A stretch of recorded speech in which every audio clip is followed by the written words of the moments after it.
අයිබෝවන් අපි අද සඳුදා දිනේ කතා බහ කරන්නට සූදානම් වන්නේ ශ්‍රී ලංකයේ කැලඹිට දේශපාලනයේ කතාව සඳුදා සුලිය තුළින් වර්තමාන දේශපාලන තත්ත්වය පිළිබඳව විශේෂයෙන්ම දැන් තිබෙනා වූ දේශපාලනික ආර්ථික සහ සමාජීය ප්‍රශ්නයන් පිළිබඳව කතා බහ කරන විට තවමත් අරගලය පිළිබඳව කතා බහ කරනවා. පශ්චාත් අරගල සමයේ සිදුවෙන්නා වූ සිදුවීම් පිළිබඳව කතා බහ කරනවා.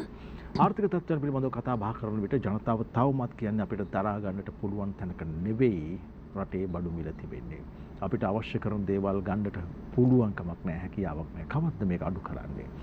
ඒ වගේම අපේ ජාත්‍යන්තරය පිළිබඳව කතා බහ කරනකොට අපේ ජාත්‍යන්තරය පිළිබඳව ගනුදෙනු කරන අපේ විදේශ ප්‍රතිපත්තිය පිළිබඳව බොහෝ වෙලාවට ප්‍රශ්න කිරීම සිදු කරනවා. කොහොමද අපි මේක බැලන්ස් කරගන්නේ? නැත්නම් සමතුලිත භාවයකින් යුතුව දැන් අපි කටයුතු කරන්නේ කොහොමද? අපි අභියෝග ගණනාවක් මැදේ ඉන්න කාල පරිච්ඡේදයක් තමයි මේ ගත කරමින් සිටින්නේ. අපි අද සඳුදා සුලියෙන් ඒ පිළිබඳව කතා බහ කරන්නට තමයි මේ සූදානම් වන්නේ.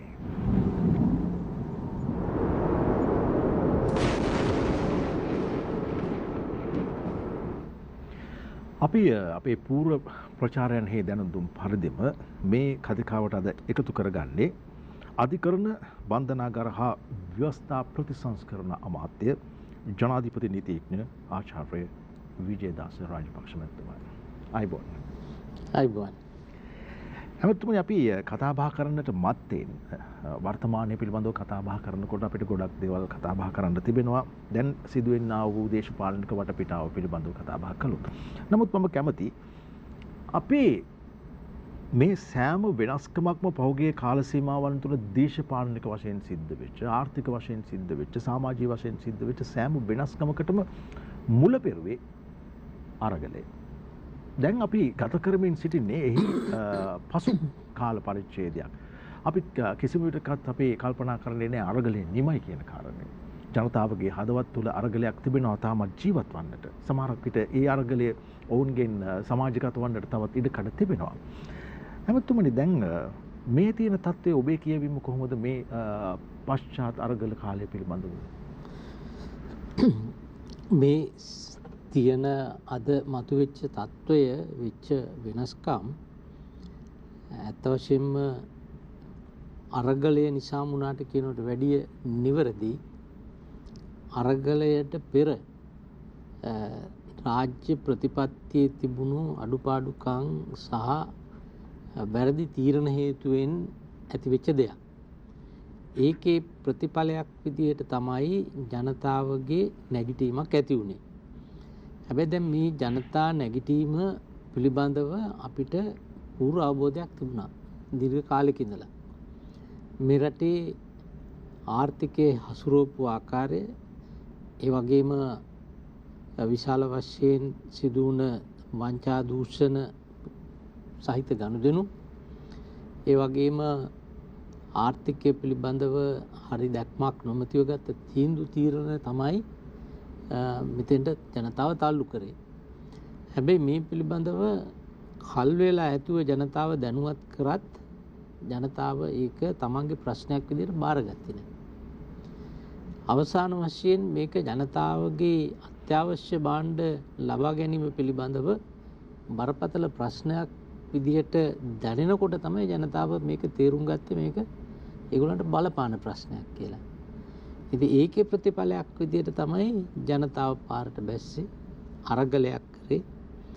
හැබැයි ඒ ජනතාව බලාපොරොත්තු වුණ දිශානතියට අරගලේ ගමන් කරේ නැහැ. ඒකට හේතුව අරගලයට ඉලක්කයක් තිබුණේ නැහැ.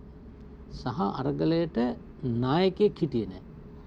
ඒක නිසා මේක අර කුණාටුවකට අහුවෙච්ච නැවක් ගහගෙන යනකොට කැප්ටන් කෙනෙක් නැති නැවක් යනවා වගේ ගසාගෙන ගියා. හැබැයි සද්භාවයෙන් සමකාමීව අරගල කරපු අයගේ යම් ජයග්‍රහණයක්, ලොකු ජයග්‍රහණයක් වුන් ලැබුවා. නමුත් ඒක ඉතිහාසයේ කළු පැල්ලමක් බවට පත් කරගත්තා අවස්ථාවාදී දේශපාලඥයෝ. එතකොට මේ අරගලය අපි කියන්නේ හයිජැක් කරා, මේක බලහත්කාරයෙන් උදුරගත්තා වගේ කණ්ඩායමක් ආවා. ඒකේ ප්‍රතිඵලයක් විදියට තමයි මේක ලේස් එලවෙන තත්වයට, මිනි මරණ තත්වයට ගෙවල් දොරවල් ගිනි තියෙන තත්ත්වයට පත් වුණේ. කොහොම නමුත් ඒකේ ප්‍රතිඵලයක් විදිහට අපේ රටේ මෙතෙක් ඉතිහාසයේ නූ ආකාරයේ දේශපාලන විපර්යාසයක් සිද්ධ වුණා. එතකොට දැන් ඒ තුලින් ජනතාව ඉල්ලා හිටපු විශේෂයෙන්ම පැවති ආණ්ඩුව, පැවති ඇමති මණ්ඩලය සහ හිටපු ජනාධිපතිවරයා ඉවත් කර ගැනීමේ ඒගොල්ලන්ගේ අභිලාෂය ඒගොල්ලෝ ජයග්‍රහණය කරා. දැන් ඉතින් ඊළඟට අපිට පවතින නීතියත් එක්ක ආණ්ඩු ක්‍රම ව්‍යවස්ථාවත් එක්ක කල හැකි හොඳම දේ තමයි අපි සිද්ධ කරලා තියෙන්නේ. දැන් ඉදිරියට මේ ආර්ථික ප්‍රශ්නය මුලින්ම ආර්ථික ප්‍රශ්නය කළමනාකරණය කරගන්න ඕන. ඒ කළමනාකරණය කර ගැනීම සඳහා අවශ්‍ය පදනම අපිට හදාගන්න පුළුවන් දේශපාලනික වශයෙන් ඇතිවෙච්ච අර්බුදය निराකරණය කර ගැනීමෙන් පමණයි. එමනම් සෑහෙන මට්ටමකට මේ වෙනකොට දේශපාලනික වශයෙන් निराකරණය වෙලා තියෙනවා.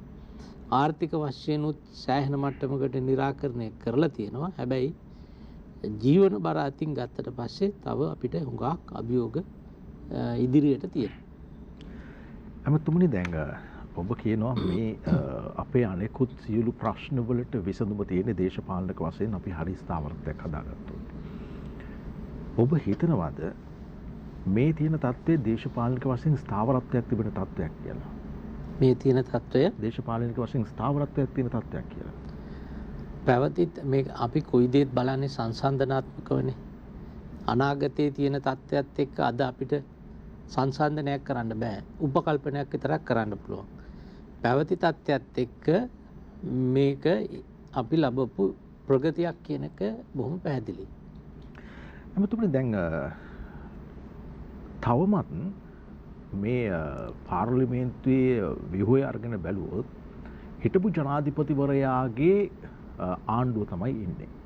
මේ තිබෙනව වූ ව්‍යුහයේදී සැලකිල්ලෙන් බැලුවාම ස්වාධීන වෙච්ච මන්ත්‍රීවරු පිරිසක් ඉන්නවා. අපි දැක්කා ජනාධිපතිවරයා තෝරා ගැනීමේ පාර්ලිමේන්තු ඡන්දයේදී අනිත් අපේක්ෂකයා බවට පත්වෙච්ච ඩලස් අලහපෙරුම මැතිතුමා සමග තවත් පොහොට්ටුවේ පිරිසක් ඉන්නවා. සමගි ජන බලවේගයේ ප්‍රධාන විපක්ෂයේ විදිහට කටයුතු කරනවා.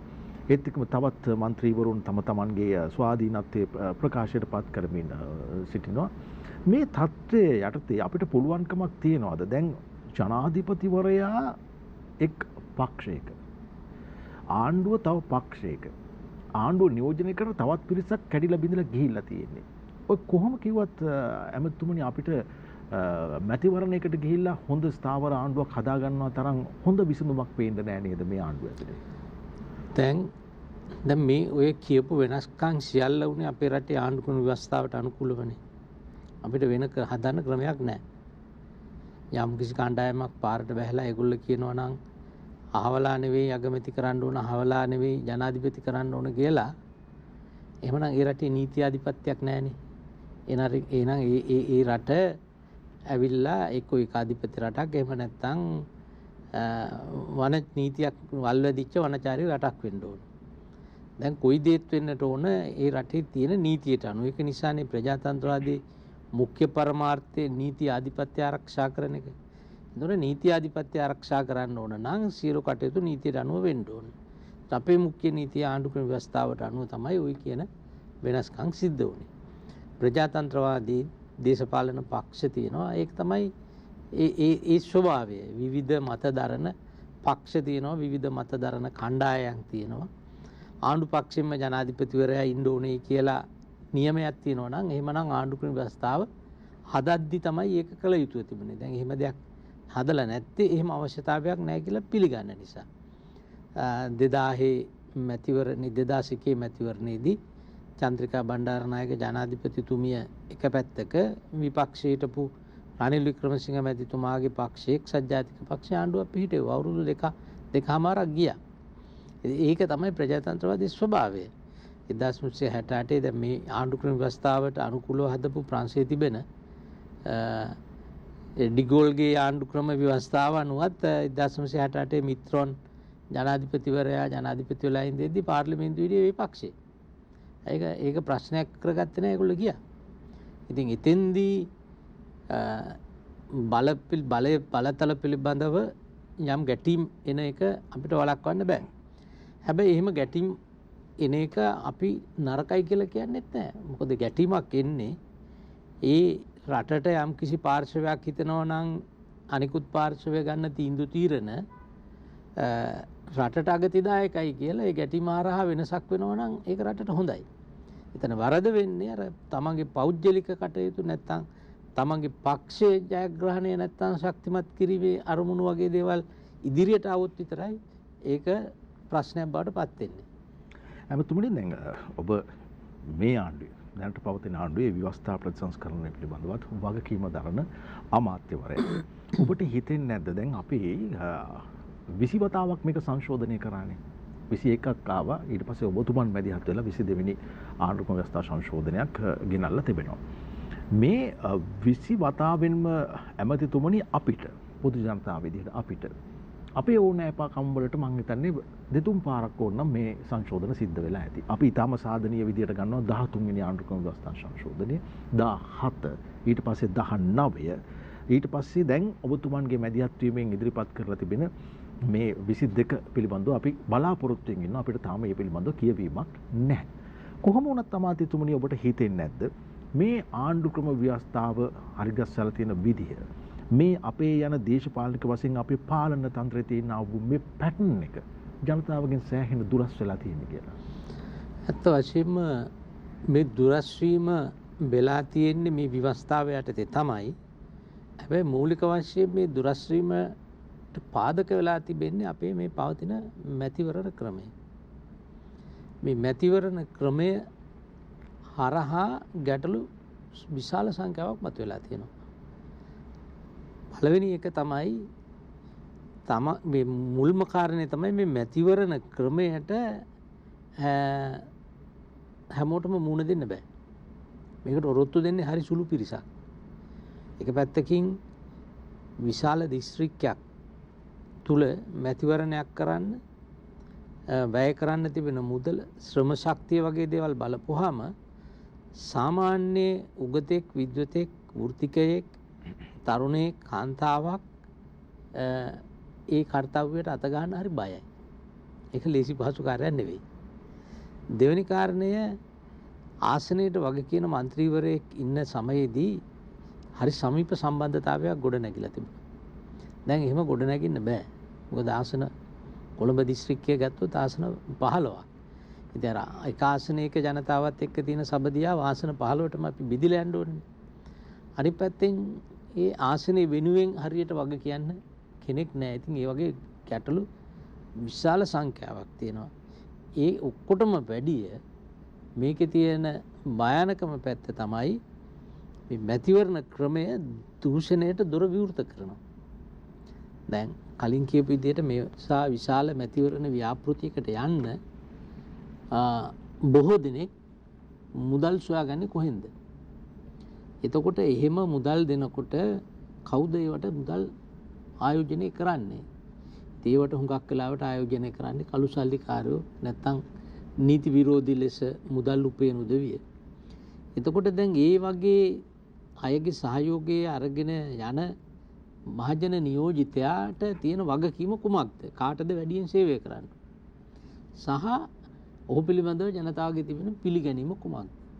මේ ප්‍රශ්නේ විසඳන්න ඕනේ. ඉතින් දැන් වර්තමානයේ ගැටල පැන නැගිලා තිබෙන ගැටලු වලට උත්තර හොයන්න අපි 22 ආණ්ඩුක්‍රම ව්‍යවස්ථා සංශෝධනය ඉදිරිපත් කරනවා වගේම ඒක ඒ තුලින් ජනතාවගේ බලාපොරොත්තු සඳහා ඒක ප්‍රායෝගික ක්‍රියාවක් බවට පත් කරගන්න නම් මේ මැතිවරණ ක්‍රමයේ වෙනසත් අපිට අනිවාර්ය ලෙස සිදු කළ යුතුව තිබෙනවා.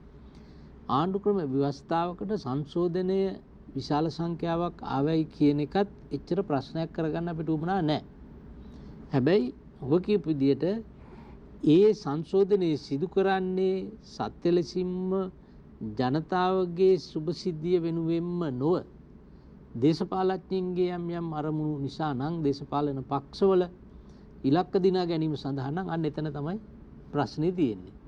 ඉතින් 17 වෙනි ආණ්ඩුක්‍රම ව්‍යවස්ථා සංශෝධනය ඉතා සුළු වශයෙන් ප්‍රජාතාන්ත්‍රීකරණය කරා විධායක බලතල ජනාධිපතිගේ අඩු කරලා ගෙන යාමේ අධියරක් බවට පත් වෙලා තිබුණා.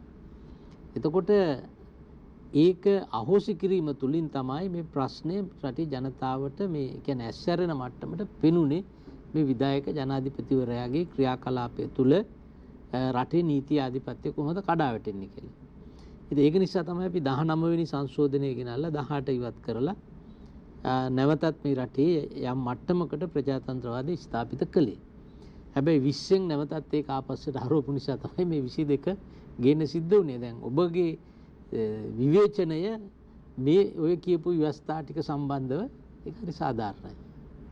එමතුමනේ දැන් තාමත් කියවෙනවා අපි 19ට ගියා නම් හොඳයි කියලා. ආය 아무තෙන් 20ක් 21ක් සමාන 21ක් 22ක් අවශ්‍ය වෙන්නේ නැහැ. අපි 19ට ගියා නම් හොඳයි. 19 තියෙනවා බොහොම සාධනීය ලක්ෂණ. අපිට ඒ ටික හරියට පණ ගහගත්තොත් මේ කියන ව්‍යවස්ථාව පිළිබඳව අපිට සාධනීය තැනකට එන්න පුළුවන් කියන කාරණය. දැන් ඔබතුමාන්ම කිව්වා පාර්ලිමේන්තු මැතිවරණයක් ජනාධිපතිවරණයකට වඩා පාර්ලිමේන්තු මන්ත්‍රීවරුන් තෝරා ගන්නට තියෙන මැතිවරණයක් අරගෙන බැලුවම මේක දූෂිත තත්ත්වයට පත්වන්නට නැත්නම් දූෂණයට දොරගොල් විවෘත කරන මැතිවරණ ක්‍රමයක්.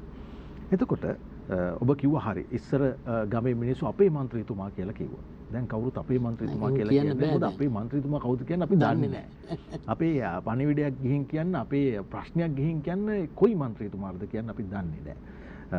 ඉස්සර මන්ත්‍රීතුමන්ලට තමන්ගේ ඡන්දදායකයන්ගේ නම් පවා මතක හිටියා. දැන් ගියාම අහනවා තමුන්නාන්සේ මටද ඡන්දේ දුන්නේ කියලා. එවැනි තත්යකට ගිහිල්ලා තියෙන්නේ. මේ දුරස්ථභාවය ඇති වෙලා තියෙන්නේ. ඔබේ 22 වෙනි ඔබ යෝජනා කරන 22 වෙනි ආණ්ඩුක්‍රම ව්‍යවස්ථා සංශෝධනයේ මේ මැතිවරණ ක්‍රමය පිළිබඳව ඔබ යම් සටහනක් තබලා තියෙනවද? නෑ. මැතිවරණ ක්‍රමයටම අත තියලා නෑ. ඒකත් සමග මිශ්‍ර කරගත්තොත් මේක සම්මත කර ගැනීමේ තිබෙන සම්භාවිතාවය හරි අඩුයි. එතෙන්දිත් අපි පිළිගන්න ඕන අපි අතීතයේ වරද්දගත්ත තැන්. 2015 අප්‍රේල් මාසේ 28 වෙනිදා පාර්ලිමේන්තු ආණ්ඩු පක්ෂයේ විදියට අපිට හිටියේ 47 දෙනයි. දවස් දෙකක් තිස්සේ දීර්ඝ වශයෙන් කරපු ඉල්ලීම් වලට අහුම්කම් දීලා පක්ෂ ભેදයකින් තොරව മന്ത്രിවරු ඒ වෙලාවේ අපිට කාරුණික වුණා. ඒගොල්ලෝ රට පැත්තෙන් සාධනීය හිතුවා මේ ව්‍යවස්ථා සංශෝධනය හොඳයි කියලා.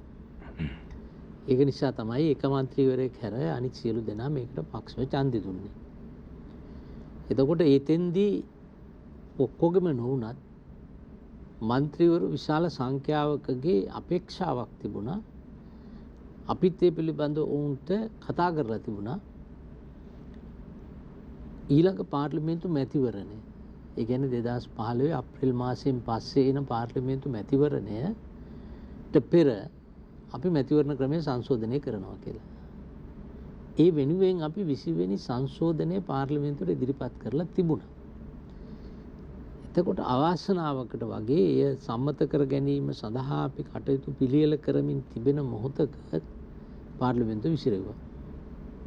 මම හිතන්නේ එතනින් ඒ අපි කරගත්ත වැරද්ද තමයි ඒකට හුඟක් තවදුරටත් මේ ජනතාවට මේ පාර්ලිමේන්තු ක්‍රමය සහ මන්ත්‍රීවරු පිළිබඳව විශ්වාසය අඩු වෙන්න හුඟක් බලපෑවා. ඇමතුමනේ දැන් මේ 78 ව්‍යවස්ථාවේ තිබෙන ලොකු ප්‍රශ්නයක් දැන් ඔබතුමා ආරම්භයේදීත් සඳහන් කරා මේක කළමනාකරණය කරගත්තේ නැත්නම් හරියට මේක ලොකු ප්‍රශ්නයක් බවට පත් වෙනවා. අපි දැක්ක ඉතිහාසෙත් ඒක ප්‍රශ්නයක් බවට පත් වෙච්ච අවස්ථා. ජනාධිපතිවරයා පත් වෙන්නේ ඍජු මහජන ඡන්දයෙන්. පාර්ලිමේන්තුව පත් වෙන්නේ ඍජු මහජන ඡන්දයෙන්. එහෙම පත් වෙන නියෝජිතයන් අතරින් එක් අයෙකු තමයි අග්‍රාමාත්‍යවරයා බවට පත් වෙන්නේ. අපි දැක්කා ආණ්ඩු කරගෙන යනකොට එක පක්ෂයක ජනාධිපතිවරයෙකුත් තව පක්ෂයක ආණ්ඩුවකුත් තියෙනකොට තිබ්බ ගැටුම්කාරී තත්ත්වයන්. අපි දැක්කේ නෑ මෑත කාලයේ ඇත්තටම ඇමතිතුමනි සම්පූර්ණ පාර්ලිමේන්තු කාලයක් සම්පූර්ණ කරනවා අපි දැක්කේ නෑ. එක්කෝ තමන්ගේ පක්ෂය දිනා ගන්නට අවශ්‍ය නිසා මේ මොහොත හොඳයි කියලා හිතනකොට හරි පාර්ලිමේන්තුව විසිරලා තියෙනවා කාලයට කලින්. අපිට ඇත්තටම හරියන්නේ මේ ජනාධිපතිවරයා ජනතාවගෙන් පත් වෙන එකද නැත්නම් පාර්ලිමේන්තුවෙන් පත් වෙන එකද? මොකද යම් කතිකාවක් තිබුණා නේද ජනාධිපතිවරයා පාර්ලිමේන්තුවෙන් පත් කරගන්නවා නම් හොඳයි කියලා. ඒක තීරණය කරන්නට ඕන ජනාධිපතිවරයාට දෙනු ලබන බලතලත් එක්ක. 78 ව්‍යවස්ථාවේ ජනාධිපතිවරයා කියන්නේ විධායක බල ඇති ජනාධිපතිවරයෙක්. පූර්ණ විධායක බලතල. ඊට පෙර 72 ව්‍යවස්ථාව යටතේ හිටියේ නාම මාත්‍රික ජනාධිපතිවරයෙක්. එතකොට නාම මාත්‍රික ජනාධිපතිවරයෙක් තෝරගන්න මැතිවරණයක් තියලා විශාල වියදමක් දරන්නේ කිසි ප්‍රයෝජනයක් නැහැ. ඔහු එච්චර ජනප්‍රිය වුණත් නොවුණත් ඒක අදාළත් නැහැ. මොකද ඔහු කරන්නේ නාම මාත්‍රික රාජකාරියක් නේ.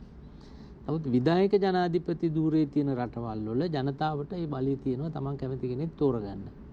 මුලින්ම විධායක ජනාධිපති ක්‍රමයේ 1779 දී ඇමරිකාවේ ඇමරිකා එක්සත් ජනපදයේ ඒ ව්‍යවස්ථාව අනුව හදාගෙන ඒගොල්ලත් මේ ඍජු ඡන්දයෙන් තමයි ජනතාව ජනාධිපතිවරයා තෝරගත්තේ. ඊට පස්සේ අපේ ආණ්ඩුක්‍රම ව්‍යවස්ථාව පදනම් කරගෙන තිබෙන ප්‍රංශයේ ආණ්ඩුක්‍රම ව්‍යවස්ථාව ගත්තත් ඩිගෝල් ජනාධිපතිතුමා හැදුවේ ඍජු ලෙස තීරණය. ඉතින් ඒක නිසා ඒකේ ගැටලුවක් නැහැ. ඊළඟට ප්‍රශ්නේ තියෙන්නේ දැන් මත දෙකක් තියෙනවානේ. රටේ මත දෙකක් තියෙනවා. එක කණ්ඩායමක් කල්පනා කරනවා වෙස්ට්මිනිස්ටර් ක්‍රමයට. ඒ කියන්නේ 77ට පෙර තිබුණු ක්‍රමයක් තමයි රටට ගැලපෙන්නේ කියලා. තව කණ්ඩායමක් කල්පනා කරනවා නෑ ලංකාව වගේ කුඩා රාජ්‍යයක් එහෙත් පිහිටීමේ තිබෙන වැදගත්කම නිසා කලාපයේ විශාල වශයෙන් අපිට විදේශීය තර්ජනවලට ඒ වගේම අභ්‍යන්තර වශයෙන්ුත් අපි අවුරුදු 30ක යුද්ධයක් එකට මුහුණ පාලා හිටියා. ඒක නිසා ශක්තිමත් නායකයෙක් විධායක බලතල සහිත උමනයි කියලා මතයක් තියෙනවා. ඉතින් මේ මත දෙක තුල තමයි මේක දෝලණය වෙන්නේ. අපි බලාපොරොත්තුව තමයි මේ මූලික වෙනස්කම් ටික කරගත්තොත් ඊළඟට අලුත් ආණ්ඩුක්‍රම ව්‍යවස්ථාවකට යන්න එතෙන්දී සාකච්ඡා කරලා තීරණයක් ගන්න ජනතා මතයත් එක්ක ගලපලා කොහොමද ඒ කියන්නේ මොන ක්‍රමයේද වඩාත් රටට යහපතක් ඉෂ්ට කරන්න පුළුවන් ක්‍රමය. ඔබ අදහස් කරන්නේ යම් ප්‍රමාණයකට අපි දැන් ඔය 77න් ඉස්සරහට තිබ්බ ක්‍රමයක් තිබුණානේ. ඒ ක්‍රමයේ හිටිය සෙනට් සභාවක් හිටිය සමහර කාල සීමාවල් තුනදී සෙනට් මන්ත්‍රීවරුන් සිටියා. ඒ වගේම ජයවර්ධන ජනාධිපතිවරයාගේ ජාතික ලයිස්තු සංකල්පයේ මතත් ආවේ මේ රටේ පාලනයට අවශ්‍ය කරන බුද්ධිමතුන් පාර්ලිමේන්තුවට ගෙන ඡන්දයකින් දිනන්නට හැකියාවක් නැති මොත් විද්වතුන් වෘත්තිකයන් බුද්ධිමතුන් පාර්ලිමේන්තුවට ගෙන ඕනේ කියන කාරණේ සම්බන්ධයෙන්. හැබැයි ඒකත් සිද්ධ වුණේ නැහනේ අමාත්‍යතුමනි. ඒ කියන්නේ අපි දැන් වර්තමාන පාර්ලිමේන්තුවම යලි උදාහරණයක් අරගෙන බැලුවොත් ඔබ වැනි බුද්ධිමත් ප්‍රජාවක් ඔබ වැනි වෘත්තිකයන් ප්‍රජාවක් මේ පාර්ලිමේන්තුව ඇතුළේ යම් ප්‍රමාණයකට ඉන්නවා. හිටපු ජනාධිපතිවරයා මට මතකයි කියනවා ඕනනම් 75ක් ඇති කියන කාරණේ. හැබැයි අපි මේ මැතිවරණ ක්‍රමය විතරක් වෙනස් කළා හරියන්නේ නැහැ නේද? මේ මැතිවරණ ක්‍රමය ඇතුළට ගේන කෙනා මහජන නියෝජිතයාගේ ගුණාත්මක භාවය පිළිබඳව අපි කතා බහ කරන්නේ. මට එක සැරයක් මතකයි මාර්තු 12 ප්‍රකාශනය කියලා ප්‍රකාශනයක් ගෙනාව පෙප්‍රල් සංවිධානය. එතනින් එහාට අපි කොතනද කතා කරලා තියෙන්නේ? අපි පත් කරන පාර්ලිමේන්තුව ගුණාත්මකයි කියන තත්ත්වයට යන්න. මේ ඔය කතා කරපු මාතෘකාව ඉතාමත්ම වැදගත් කාරණයක්. 77ට පෙර නෙවෙයි සෙනට් මන්ත්‍රී මණ්ඩලයේ තිබුණු 72 ජනරජාණ්ඩුක්‍රම ව්‍යවස්ථාවට පෙර. ඇත්ත වශයෙන්ම මේක මුළු රටේම මේ ජනතාවගේ අවධානයට ලක් වෙන්න ඕන මාතෘකාවක්. දැන් බ්‍රිතාන්‍යයේ තියෙනවා ඒක ද්විමණ්ඩල ක්‍රමයක් නේ. එතකොට බයි කැමරල් සිස්ටම් කියලා ඒක වෙස්ට්මිනිස්ටර් ආකෘතියේ පාර්ලිමේන්තුව මණ්ඩල දෙකයි House of Commons සාමාන්‍ය මන්ත්‍රීලගේ House of Lords සාමි මන්ත්‍රී මණ්ඩලය. එතකොට අනිත් පැත්තට ගත්තම ඇමරිකාවේ තියෙන විධායක ජනාධිපති ක්‍රමය. ඒතර ඒකෙත් තියෙන්නේ ද්විමණ්ඩල ක්‍රමයක්. කොංග්‍රසයේ තියෙනවා. ඊට උඩින් තියෙනවා සාමි මන්ත්‍රී මණ්ඩලය. සාමි කියන්නේ සෙනට් මන්ත්‍රී මණ්ඩලය. හැබැයි රටවල් දෙකේ මන්ත්‍රීවරු පත් කරන ක්‍රමවේද දෙකක් තියෙනවා. අනිත් පැත්තෙන් අපේ අල්ලපු ඉන්දියාව වගේ ලෝකයේ විශාලතම ප්‍රජාතන්ත්‍රවාදී රට ගත්තම ඒකෙත් තියෙනවා පාර්ලිමේන්තුව. ඒකට උඩින් සෙනට් සභාවකුත් ඉන්නවා. ඇයි මේ සෙනට් සභාවක් තියෙන්නේ? මේ සෙනට් සභාව තියෙන එකේ දේශපාලන විද්‍යාවේ තියෙනවා පිළිගත්ත මූලධර්මයක්. ඒක තමයි මේ පොපියුලරිස්ට්ලාට ඒ කියන්නේ මේ ප්‍රසිද්ධ කියන්නේ ජනප්‍රියතාවයේ මත එන කුජලයන්ට රටේ අනාගතයේ පිළිබඳව බලලා ස්වාධීනව අපක්ෂපාතීව නිවැරදිම තීන්දුව ගන්න බෑ. ගන්න පුළුවන් වෙන්න පුළුවන්. නමුත් අපි උපකල්පනය කරනවා කරන්න බෑ කියලා. ඒකට හේතුව ඒගොල්ලන්ගේ පොපියුලරිටි එක තියාගෙන ජනප්‍රියභාවය තියාගෙන තමයි ඒගොල්ලෝ දේශපාලනය කරන්න ඕන. මොකද නැත්තම් ඊළඟට ජනතාවගෙන් ප්‍රතික්ෂේප වෙන්න පුළුවන්, ඡන්දෙන් පරාද වෙන්න පුළුවන්.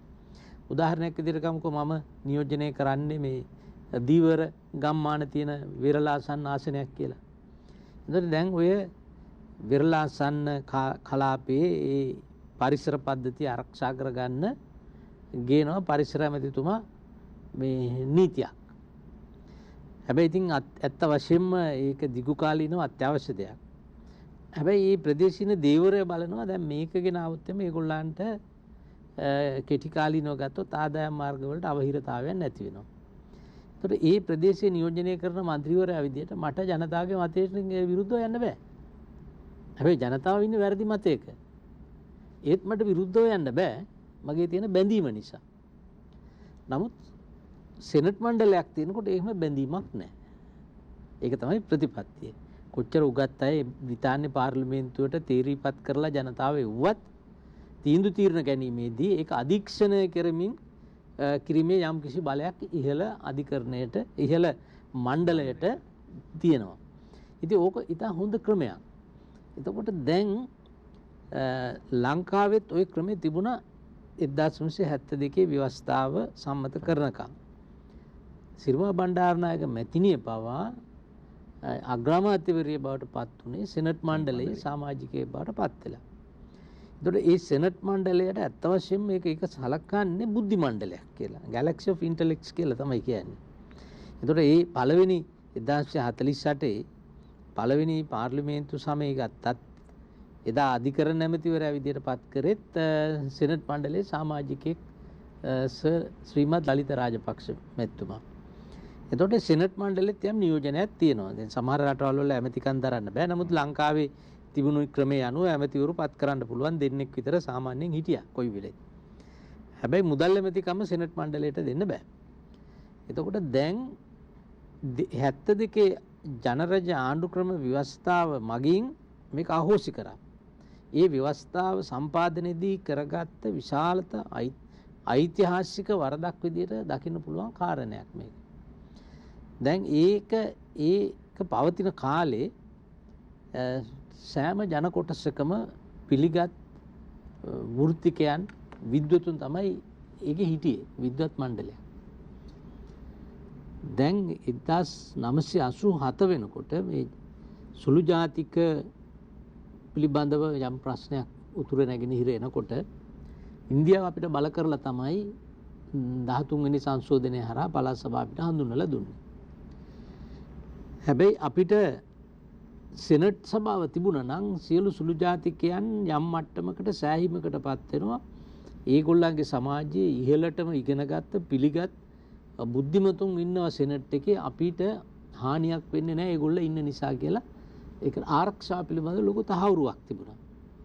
එතකොට ඒ තහවුරුව එතනින් ඉවත් වෙලා ගියපු නිසා තමයි සුළු ජාතීන් විදිහට මේ බලතල බෙදීම පිළිබඳව හුඟක් කතා කරන්න ගත්තේ. එතකොට ඉන්දියාව පරිබාහිර ලෙස මැදිහත් වෙලා බලහත්කාරයෙන් තමයි 13 වෙනි ආණ්ඩු ක්‍රම ව්‍යවස්ථා සංශෝධනය අපේ පිට පැටවුවේ. දැන් ඒකෙන් උනේ අර පාර්ලිමේන්තුවට උඩින් බුද්ධි මණ්ඩලයක් විදියට හිටපු සෙනට් මණ්ඩලය අපි ඉවත් කරලා තිබුණ නිසා පාර්ලිමේන්තුවට යටින් පහලින් එහෙම බුද්ධි මණ්ඩලයක් විදියට හඳුන්වන්නට බැරි පළාත් සභාවක් රින්ගෙව්වා.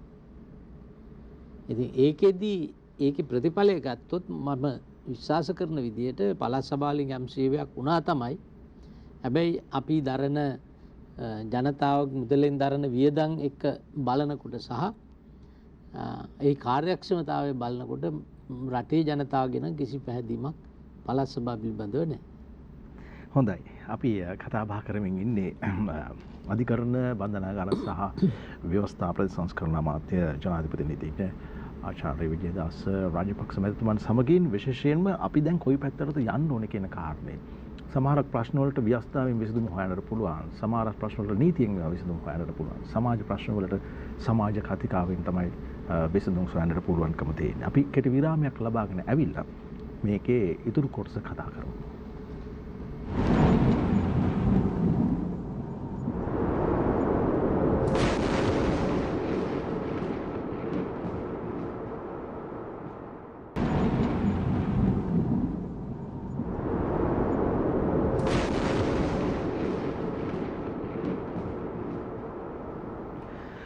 හොඳ අපි එකතු වෙන්නේ සඳුදා සුරියෙන් අපි කතා බහ කරමින් ඉන්නේ ආචාර්ය විජේදාස රාජපක්ෂ මැතිතුමන් සමග විශේෂයෙන්ම එතුමන් සමග කතා බහ කරනකොට අපිට කතා බහ කරන්නට තිබෙන්නේ නීතිය පිළිබඳව කතා බහ කරන්නට පුත ජනාධිපති නීතිඥවරයෙක් එතනින් එහාට ගියාම ව්‍යවස්ථාව පිළිබඳව විශාරදයෙක් ඒ නිසා ව්‍යවස්ථාවක් රටට අවශ්‍ය වන්නේ ඇයි සහ මේ අරගලයෙන් පසු අපි සමාජගත කරගත්ත කරුණු කාරණා තිබෙනවා ඒවත් එක්ක ව්‍යවස්ථාව හැඩගහගන්නේ කොහොමද ඉස්සරහට එනවා නම් දැන් 22 වෙනි ආණ්ඩුක්‍රම ව්‍යවස්ථා සංශෝධනය පිළිබඳව කතා බහ කරලා තිබෙන මොහොතක් නිසා ඇමතුමනි දැන් අපි නවත්තපු තැනින් තිබුණේ අපි මේ සෙනෙට් සභා සංකල්පයේ තිබුණා නම් බොහොම හොඳයි නමුත් පළාත් සභාව කියන්නේ ඒකට විකල්පයක් නෙවෙයි ඇත්ත අපි පිළිගන්නවා පළාත් සභාව කියන්නේ ඒකට කොහොමත් විකල්පයක් නෙවෙයි හැබැයි මම ආයතර මේ විරාමයට කලින් ඔබතුමාගෙන් ප්‍රශ්නේ අහනකොටම කිව්වේ ජාතික ලයිස්තුවක් ජයවර්ධන ජනාධිපතිවරයා නිර්මාණය කරන්නේම මේ සෙනට් එකට යම් විකල්පයක් විදිහට.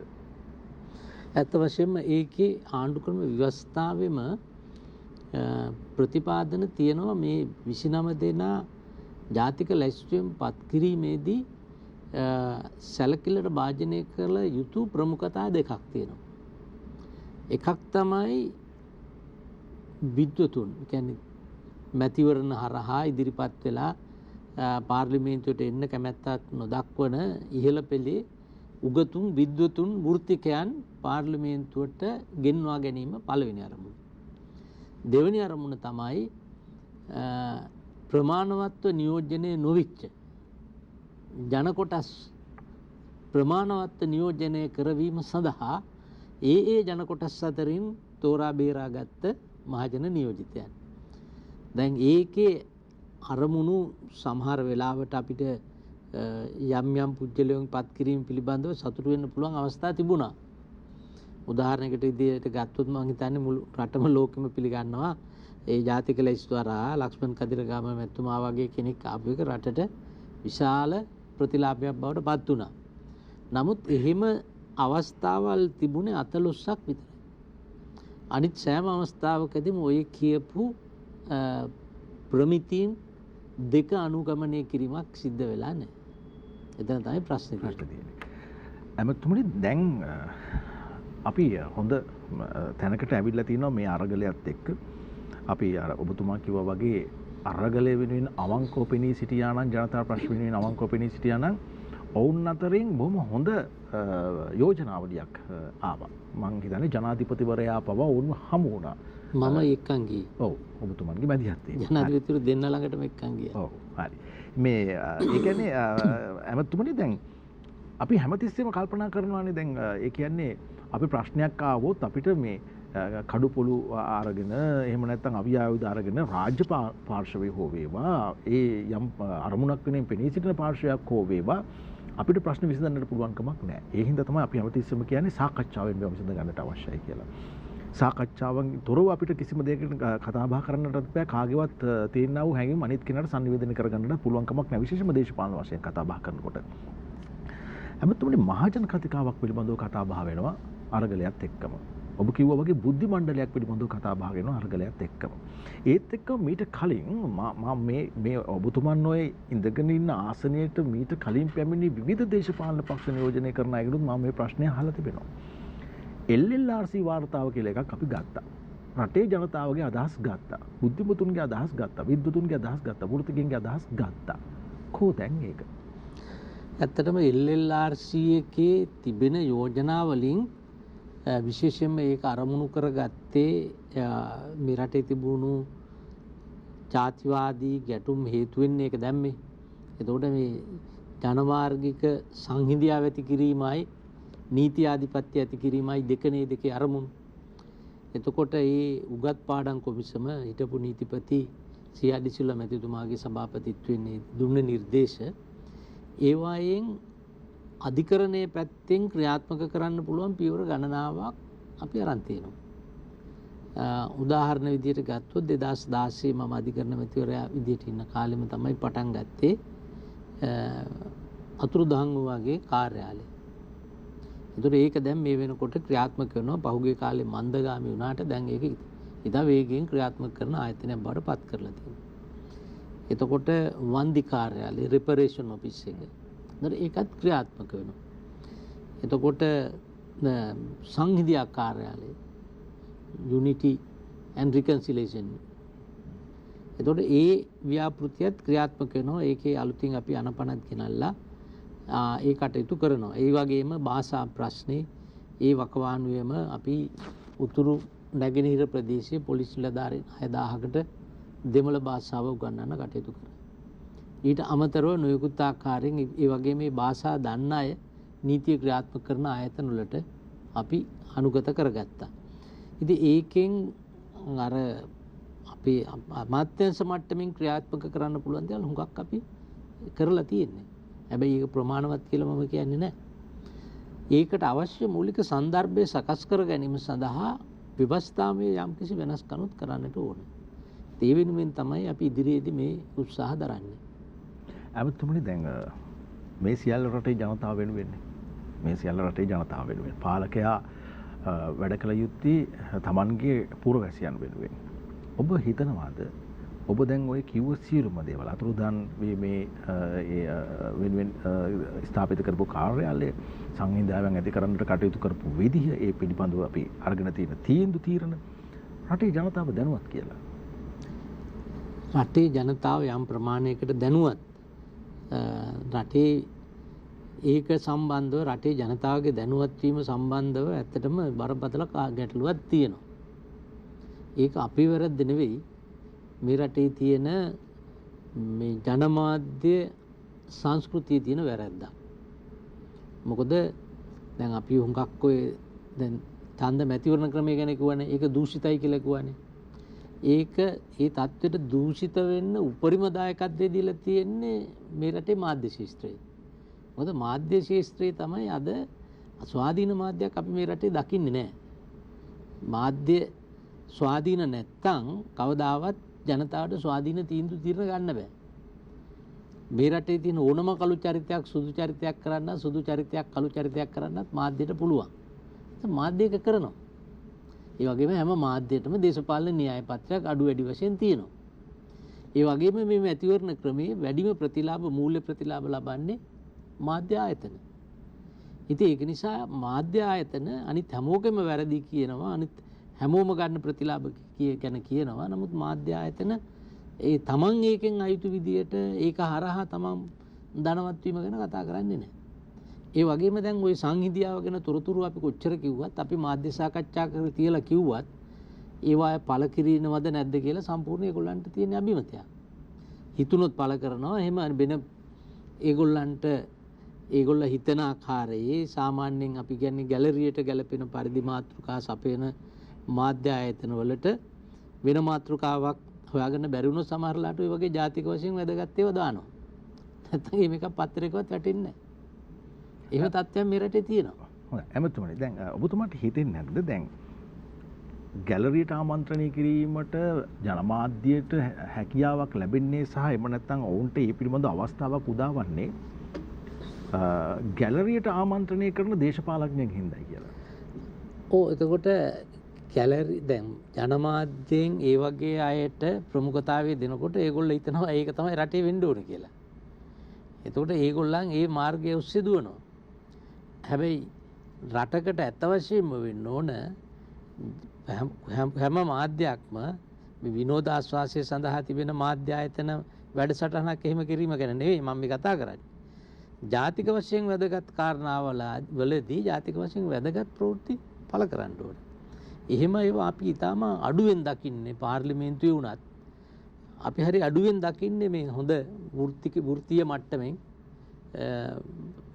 මේ හොඳ ශාස්ත්‍රීය මට්ටමින් කරන කතාවල් තියෙනවා පාර්ලිමේන්තුවේ.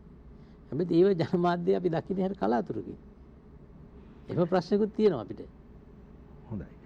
අපි කතා බහ කරමින් ඉන්නේ අද මේ සුලිය වැඩසටහනින් විශේෂයෙන්ම අපි ඉස්සරහට රටක් විදියට යනවා නම් දැන් අපි මොකද්ද කරන්න ඕනේ කියන එක දැන් අපි අරගලයකට මුහුණ දුන්නා.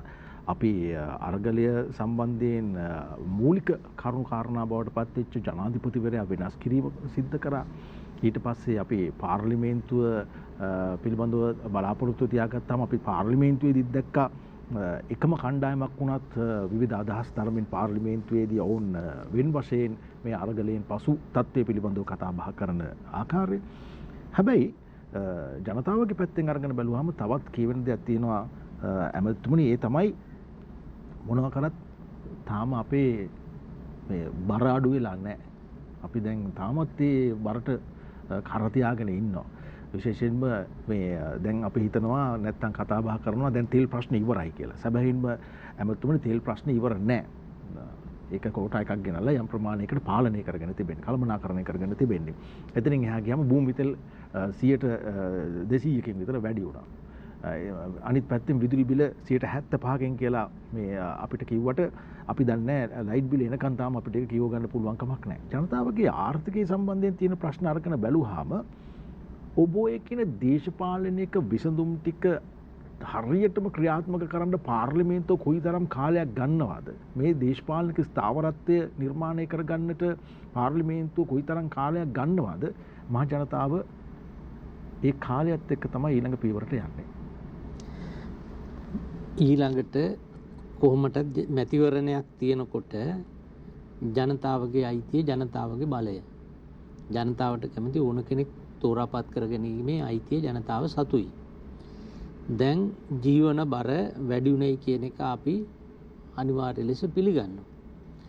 ඒකට මම කල්පනා දකින විදිහට 80ක් විතර වගේ අපි අභ්‍යන්තරික පරිපාලනයේ තිබුණු වැරදි කළමනාකරණය නිසා මේ තත්ත්වයට අපිට මුහුණ දෙන්න සිද්ධ වෙලා තියෙනවා. අනිත් පැත්තෙන් 20ක 25ක ප්‍රමාණයක් ජාත්‍යන්තරයේ පෞගේ වකවානුවේ සිද්ධ වුණු වෙනස්කම් එක්ක විශේෂයෙන්ම රුසියා යුක්‍රේන යුද්ධයත් එක්ක ඇතිවෙච්ච ප්‍රශ්නත් අපිට බලපාලා තියෙනවා. දැන් මහා බ්‍රිතාන්‍යයේ ජර්මනි වගේ රටවල් වලත් යුරෝපයේ බොහෝ රටවල් වලට ඉන්ධන පිළිබඳ ප්‍රශ්න තියෙනවා. ඉතින් අපිට ඒක වෙන රටවල් වලට වඩා වැඩිපුර දැනෙන්නම තියෙනවා. ඒකට හේතුව කාලයක් තිස්සේ මේ පිළිබඳව වාද විවාද තිබුණත් අපි ආයතන ගණනාවක් රටේ මුළුමනින්ම ආර්ථිකය කාබාසිනියාග වෙන විදියට පවත්වගෙන ගියා. ඒ වගේම මේ ආයතන මේ රටේ තියෙන ඉතාමත්ම දූෂිතම ආයතන බවට පත් වෙලා තිබුණා. විශේෂයි මේ විදුලි බල මණ්ඩලය. විදුලි බල මණ්ඩලය පිළිබඳව අපි විශාල වශයෙන් පාඩු ලබනවා. නමුත් ඒ පාඩුවට හේතුව ගත්තොත් එම විශාල වශයෙන් දූෂණ බලපාලා තියෙනවා. දූෂණ, අකාර්යක්ෂමතාවය, වංචා. අනිත් පැත්තෙන් ගත්තම ඛනිජ තෙල් සංස්ථාව. එතකොට අපි උදාහරණයකට ගත්තොත් දැන් ෂෙඩ් ඉන්ධන පිරුම්හල් මං හිතන්නේ 300ක් විතර තියෙන ඉන්දියන් තෙල් සමාගම මම දැක්ක පහුගිය දවස්වල මේ බිලියන 9ක ලාභයක් ලැබලා තියෙනවා කියලා. සේවකයෝ 150කින් විතර ඒගොල්ලෝ ගෙනියන ආයතනයක්. ඒතර 1200ක් විතර පිරුම්හල් තිබෙන අපේ ඛනිජ තෙල් සංස්ථා 3600ක් විතර සේවකයෝ නඩත්තු කරමින් බිලියන 60 පාඩු වෙනවා. ඉතින් මේ වගේ මේ ආයතන කීපයක් නඩත්තු කරන්න ගිහිල්ලා ආර්ථිකයේ විශාල වශයෙන් බිඳ වැටුණා. ශ්‍රී ලංකන් සමාගම ඔය කලින් කියපු ආයතන දෙක ළංගමයයි දුම්රිය ගැන ඒ ගැටලු තියෙනවා. හැබැයි ඉතින් ඒවා අත්‍යවශ්‍ය මහජන සේවා විදියට රජය පවත්වාගෙන යා යුතුය. නමුත් ඒවායේ වියදම් අඩු කරගන්න ක්‍රමවේද තිබුණා. නමුත් ඒ පිළිබඳව හරි අවධානයක් යොමු වෙලා තිබුණේ නැහැ. ඉතින් ඒවත් සමග මං හිතන්නේ අනිත්‍යව කියන්න ගත්තොත් දීර්ඝ ලැයිස්තුවක් 2019 දේශපාලන වෙනසෙන් පස්සේ ගත්ත තීරණත් එක්ක තමයි මේ කඩාවැටීම සිද්ධ වුණේ. ඒතකොට ඇත්ත වශයෙන්ම මේ ආණ්ඩුව වර්තමාන ජනාධිපතිවරයා අගමැතිවරයා විදියට බාර ගන්නකොට සහ ඒ ආණ්ඩුවේ ඇමතිවරු විදියට අපි කීප දෙනෙක් එතෙන්ට එකතු වෙනකොට මේ රට බාර ගන්න කෙනෙක් නැති මොහොතක්. ඇමතිකම් අගමැතිකම් එපයි කියලා කියපු මොහොතක්. ඒතකොට ඒ තත්වයක් උඩ තමයි අපි මේක බාරගත්තේ. එතකොට අපි ණය කන්දක් විතරක් තිබෙන භාණ්ඩාගාරයක් අරගෙන තමයි මේ කළමනාකරණය හරහා ඒ වගේම අපේ වියදම් කප්පාදු කර ගැනීම රාජ්‍ය සේවය වගේම ඉතින් පෞද්ගලික අංශයටත් සීමා පනවගෙන තමයි මේක කරගෙන යන්නේ. ඉතින් ඒ අනුව අපිට මුලින්ම තියෙන ප්‍රශ්නේ තමයි මේ ඩොලර් ප්‍රශ්නේ විසඳ ගැනීම. ඩොලර් ප්‍රශ්නය විසඳගත්තේ නැත්නම් අපේ රුපියල බාල්දු වීම, ඒ කියන්නේ රුපියලේ අගය අඩු වීම අපිට වළක්ව ගන්න බෑ. එතකොට ඒ සඳහා එවනම් අපිට මූලිකම දේ තමයි ප්‍රමාණවත් ඩොලර් සංචිතයක් රටේ හදාගන්න එක. ඔය 2019 මේ මැතිවරණය පවතින වෙලාවේ මේ රටේ ඩොලර් බිලියන 7.6ක සංචිතයක් තිබුණා. එතකොට අපිට මාස 3ක 4ක අත්‍යවශ්‍ය දේවල් ගෙන්න ගන්න ඒ ප්‍රමාණවත් මුදලක්. නමුත් එදා ඒ මුදල් කළමනාකරණය කිරීමේ තිබුණු වරදත් එක්ක අපිට මහ බැංකුව එදා අසමත් වුණා මේ රුපියල විස්ථාවරව පවත්වාගෙන යන්න. ඉතින් දැන් අපිට ඩොලර් සෙවීම සඳහා උපාය මාර්ග කීපයයි තියෙන්නේ. ඒක මහා විශාල මේ ආර්ථික විද්‍යාඥයෙකුගේ දැනීම අවශ්‍ය නැහැ. මේක සාමාන්‍ය දැනීම. එතකොට අපිට අපේ අපනයන නිෂ්පාදන වැඩි කර ගැනීම මූලිකම ඉලක්කය වෙලා තියෙනවා. ඊළඟට ආනයනය කරන ඒවා අත්‍යවශ්‍ය නොවන ඒවා හැකිතාක් දුරට පාලනය කරගන්නට ඕන. අනිත් පැත්තෙන් ගත්තම මේ සංචාරක කර්මාන්තය හරහා ඩොලර් අපිට උපයා ගැනීමේ ඒ අවස්ථාව අපිට තියෙනවා. ඒ එක්කම ගත්තම අපේ සංක්‍රමණික ශ්‍රී ලාංකික ජනතාවගේ ප්‍රේෂණය වීම හුඟක් වෙලාවට නීති විරෝධී විදියට මේක රටේ ආර්ථිකයට අහිතකර ආකාරයට උණ්ඩියල් ක්‍රම වගේ දේවල් වලින් සිද්ධ වුණා. ඒක යම් කිසි ප්‍රමාණයකට දැන් පාලනය කරගෙන තියෙනවා. ඉතින් ඒ අනුව ක්‍රමානුකූලව යන්න ඕන ගමනක්. මොකද රටක ආර්ථිකයක් ගොඩනගා ගන්න අවුරුදු දශක කිහිපයක් ගියාට කඩා දාන්න ඕන නම් වැඩි කල් යන්න ඕනේ නැහැ. ඒක දවසින් දෙකකින් පුළුවන් විනාශ කරන්න. වැරදි තීන්දුව ගත්තම එහෙම වෙනවා. ඉතින් ඒ නිසා බොහොම මේ මට සිලුටු ගමනක් නෙවෙයි අපිත් යන්නේ මේ අතුරේ යනවා වගේ තමයි මේ ආණ්ඩුව කරගෙන යන්නේ. හොඳයි. අද මේ කතා බහ කරමින් සිටින්නේ අපි දැන් යා යුත්තේ කොතනටද කියන කාරණේ. නව දේශපාලන සංස්කෘතියක් පිළිබඳව අපි බලාපොරොත්තු තියා ගන්නවාද? උසස් දේශපාලන සංස්කෘතියක් පිළිබඳව බලාපොරොත්තු තියා ගන්නවා නම් අපේ කැපවීම කොයි තරම් දුරට විය යුතුද?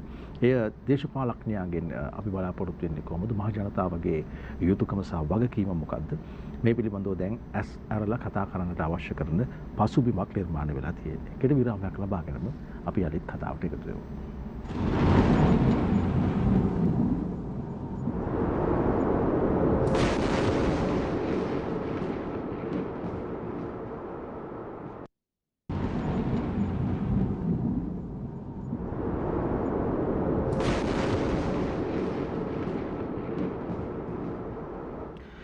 අපි සඳුදා සුලියෙන් කතා බහ කරමින් ඉන්නේ ජනාධිපති දිග්නාචාර්ය විජේදාස රාජපක්ෂ මැතිතුමන් සමගින් රටේ වර්තමාන දේශපාලන තත්ත්වය පිළිබඳව.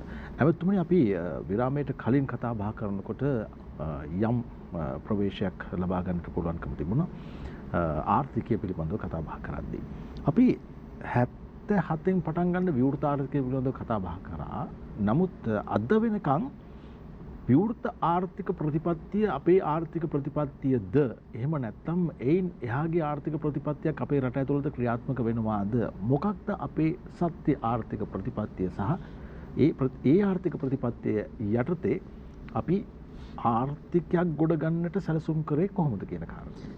සත්‍යවශයෙන්ම අපි 1977 මැතිවරණය දක්වා පැවතුනේ සංවෘත ආර්ථික ක්‍රමය. ඒ ක්‍රමය තුල ජනතාව හුඟක් පීඩාවට ලක් වුණා. ඒක නිසා එදා තිබුණ ආණ්ඩුව අන්තිමටම පිරිහුණා. හැබැයි ඒ ආර්ථික ක්‍රමය හරහා අපි හුඟක් පැතිවලින් රට සංවර්ධනය වෙලා තිබුණා. ආහාර වලින් පවා අපි ස්වයංපෝෂිත වෙලා හිටියා. ඒකම විදේශීය රටකට කිසිම මුදලක කිසිම ණය මුදලක් අපිට තිබුණේ නැහැ. සම්පූර්ණ ආර්ථික වශයෙන් නිදහස් රටක්. දුක් විඳීම හරහා යම් මට්ටමකට ආවා. ඊට පස්සේ 1977 ජයජයවර්ධන ජනාධිපතිතුමා මේක විවෘත ආර්ථිකයක් බවට පත් කරා. දැන් මම දකින විදිහට මේ දෙකම වෙන්නේ හරි අන්තවාදී විදිහට. දැන් සිරිමා මැතිණියගේ කාලේ බත් කෑම විකිණීම පවා හෝටෙල් වල දවස් වලට තහනම් කරලා ඒ දිස්ත්‍රික්කයෙන් අනිත් දිස්ත්‍රික්කයට හාල් සේරු දෙකකට වැඩිය ගෙනියන්න දෙන්නේ නැතුව ඒ වගේ දැඩි පීඩනය අනවශ්‍ය ප්‍රමාණයට ජනතාවට දැම්මා. පොළු දැම්මා. හාල් පොළු දැම්මා. එතකොට එදා ඒ අර වාමාංශික පක්ෂත් එක්ක එකතු වෙලා ඒගොල්ලන්ගේ න්‍යාය පත්‍රත් එක්ක එහෙම ගිහිල්ලා තමයි ඒ ආණ්ඩුව සම්පූර්ණයෙන්ම බිඳ වැටුනේ. ඒක ජනතාව කියන්නේ පළවෙනි දේ ජනතාව ජීවත් කරවමින් මේක කරන්න ඕන. එතෙන්දී ආණ්ඩුව ඇත්තටම හොඳ ප්‍රතිඵල ගෙනත් දුන්නට අවසානයේදී අන්තවාදී ප්‍රතිපත්ති නිසා ජනතාව අනවශ්‍ය තරමට පීඩාවට පත් කළා. ජේ.ආර්. ජයවර්ධන ජනාධිපතිතුමාට 6න් 5ක් දුන්නේ ජේ.ආර්. ජයවර්ධන ජනාධිපතිතුමා තමයි ලංකාව පාලනය කරන්න ඉන්න හොඳම කෙනා කියන විදිහේ හිතලා නෙවෙයි. කවුරු ආවත් කමන්නේ සිරිමා මැතිණියගේ ආණ්ඩුව පරාද කරන්න ඕන කියලා. මොකද අපේ රටේ මැතිවරණ ඉතිහාසය ගත්තම හරි කලාතුරකින් තමයි අහවලා ඕනයි කියලා ඡන්දෙ දීලා තියෙන්නේ. ඡන්දෙ දීලා තියෙන්නේ ඉන්න එක්කෙනා එලවන්න. හොඳම නෙමෙයි තෝරගන්නේ අඩු නරක තෝරගන්නේ. එහෙමටත් නෙවෙයි. එන කෙනා කවුරුනත් කමන්නේ ඉන්න කෙනා එලවන්න ඕන. ඡන්ද ජායකයා පාවිච්චි කරන්නේ සමහර ගොඩක් වෙලාට ඒතන. එතකොට එයා එලවන්න නම් එන ඕන කෙනෙකුට දෙනවා. හැබැයි අපි අහවලා ඕනයි ඒක නිසා මේ තෝරලා ගෙනාවයි කියලා දෙනවා ප්‍රමාණය හරි අඩුයි. ඒතකොට දැන් ජේ.ආර්. ජයවර්ධන ජනාධිපතිතුමාත් ඇත්තටම කරේ වරදක්. කොහොම වුණත් එතුමා එක පැත්තකින් නව ලිබරල් ආර්ථිකයකට දොර විවෘත කරන එකේ වෙලාව හැටියට කළ යුතුව තිබුණා. ඒක ඉන්දියාවටයි චීනයටයි කලින් ජේ.ආර්. ජයවර්ධන තේරුම් ගත්තා. ඒක නිසා තමයි එතුමා ඒක කරේ. හැබැයි කරපු ක්‍රමවේදය වැරදි. ක්‍රමවේදය වැරදුනේ කොතනද? මේක එකපාරට පැය 24න් කරා. අන්තවාදෙටම ගිහිල්ලා සම්පූර්ණයෙන් දොර විවෘත කරා. ඒකේ ප්‍රතිඵලයක් විදිහට අපේ රටේ තිබුණු කෘෂි කර්මාන්තෙ බිඳ වැටුණා. කර්මාන්ත බිඳ වැටුණා. සුළු හා මධ්‍යම කර්මාන්ත විශාල සංඛ්‍යාවක් අපේ ගම් ප්‍රදේශවලම තිබුණා. ඒ ඔක්කොම වැහිලා ගියා. එතකොට ගොවියා සෑහෙන පල්ලෙහාට වැටුණා. විශේෂයෙන්ම උතුරු ප්‍රදේශයේම ඒගොල්ලන්ගේ කෘෂි නිෂ්පාදන වලට හොඳ වෙළඳ පොලක් තිබුණා කොළඹ. ඒක බිඳ වැටුණා. ওই තරුණ අසහනය එන්නත් එක හේතුවක් බවට පත් වුණා උතුරේ තරුණයන්ට ඒක. දැන් ඒකේ වෙනස මොකද්ද? ඉන්දියාවත් මේක කරා. අපි කරාට පස්සේ. හැබැයි ඉන්දියාව ලංකාව කරපු දේවල් වලින් පාඩම් ඉගෙනගෙනත් වෙන්න ඇති. ඒගොල්ල කරේ හරි ක්‍රමානුකූලව. රටේ ආර්ථිකය විවෘත කරන්න ඒගොල්ල අවුරුදු 10කට වැඩිය ගත්තා. එකින් එක කරේ. භාණ්ඩෙන් භාණ්ඩේ තෝරලා කරේ. ඒතකොට ඒගොල්ල එක භාණ්ඩයකට දොර විවෘත කරනකොට විදේශ භාණ්ඩ රටට ගලා එන්න බලනවා ඊට කලින් තමන්ගේ රටේ නිෂ්පාදකයට මොකද වෙන්නේ කියලා. ඒතකොට මේ වැඩේම චීනෙත් කරේ ඊට පස්සේ. චීනට අවුරුදු 15ක් විතර ගියා. ඒගොල්ල ක්‍රමානුකූලව කරේ. අපි මේක අර අපිලිවෙලට කරේ පිළිවෙලක් නැතුව. ඒක නිසා තමයි අපිට ඔය ඔබ කියන ආකාරයේ මේ ආර්ථික පිරීම වගේම අපේ සංස්කෘතිය සමාජීය දේවල් හැමදේම පිරුණානේ. ඉතින් ඒක එක පැත්තකින් අනිත් පැත්තෙන් අපි වරද්දාගත්ත තැන් හුඟක් තියෙනවා අපේ පාලකයෝ.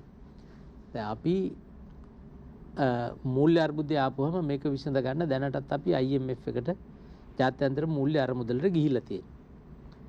එතකොට ලෝකේ හැම රටකටම ඒ අයිතිය තියෙනවා. අපි 16 වතාවක් කලින් ගිහිල්ලා තියෙනවා. දැන් අපි ඒක සංසන්දනය කරලා බැලුවොත් ඉන්දියාවයි අපි දැන් ඉන්දියාවෙත් ආර්ථිකය පල්ලෙහාටම කඩා වැටුණා. මේ දැන් අපිට තියෙන ආර්ථික විදේශ විනිමය අර්බුදය 1991 දී ඉන්දියාවට තිබුණා. ඒතර ඉන්දියාවත් ගියා IMF එකට. ඉන්දියාව ගිහිල්ලා ඒකෙන් ආධාරයක් අරගෙන උපකාර අරගෙන ඉන්දියාවේ ආර්ථිකය ක්‍රමානුකූලව ගොඩ නැගුවා. ඊට පස්සේ ඉන්දියාව ගිහිල්ලා නැහැ. ඉන්දියාවේ අද විදේශ විනිමය සංචිතය ඉතා ඉහළයි. මං හිතන්නේ බිලියන 450කටත් වැඩි තියෙනවා. ඒත් ලෝකේ විශාල ජනගහනයක් ඉන්නවා රටක්. ඒ වගේම හැබැයි ආර්ථිකය ඒගොල්ලෝ ස්ථාවර කරගෙන තියෙනවා. එහෙනම් අපි ඒගොල්ලෝ එක සැරයක් ගිහිල්ලා ඒක හදාගත්තා නම් ඇයි අපිට 16 වතාවක් ගිහිල්ලා හදාගන්න බැරි වුනේ? ප්‍රශ්නයක් තියෙනවා නේ.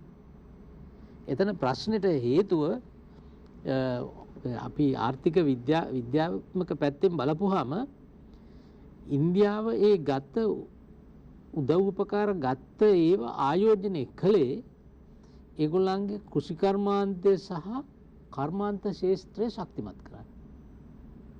අපේ රටේ 16 වතාවක් ගිහිල්ලා අපි ශක්තිමත් කරලා තියෙන සේවා ආර්ථිකය.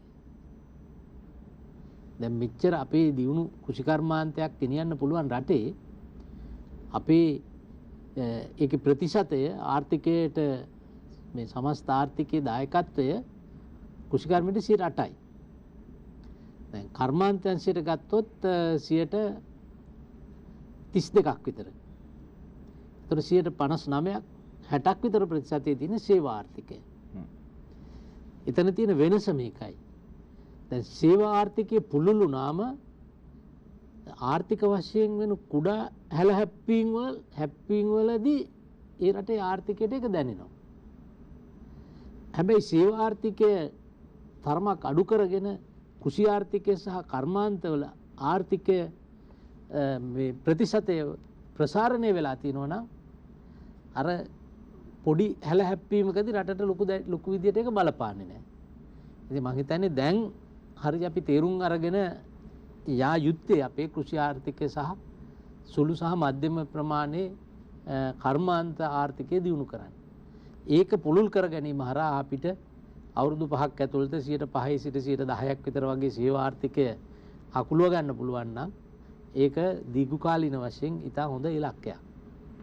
හැමතුමනි දැන් අපි ආර්ථිකය පිළිබඳව තවදුරටත් කතා කළොත් සමහරක් වෙලාවට එහි ප්‍රමුඛතාවයන් පිළිබඳව අපි සැලකිල්ලක් දක්වන්නේ නැහැ කියන කාරණය රටක් විදිහට ගත්තාම අපිට හිතෙනවා. විශේෂයෙන්ම අපි අධිවේගී මාර්ගවලට වියදම් කරා.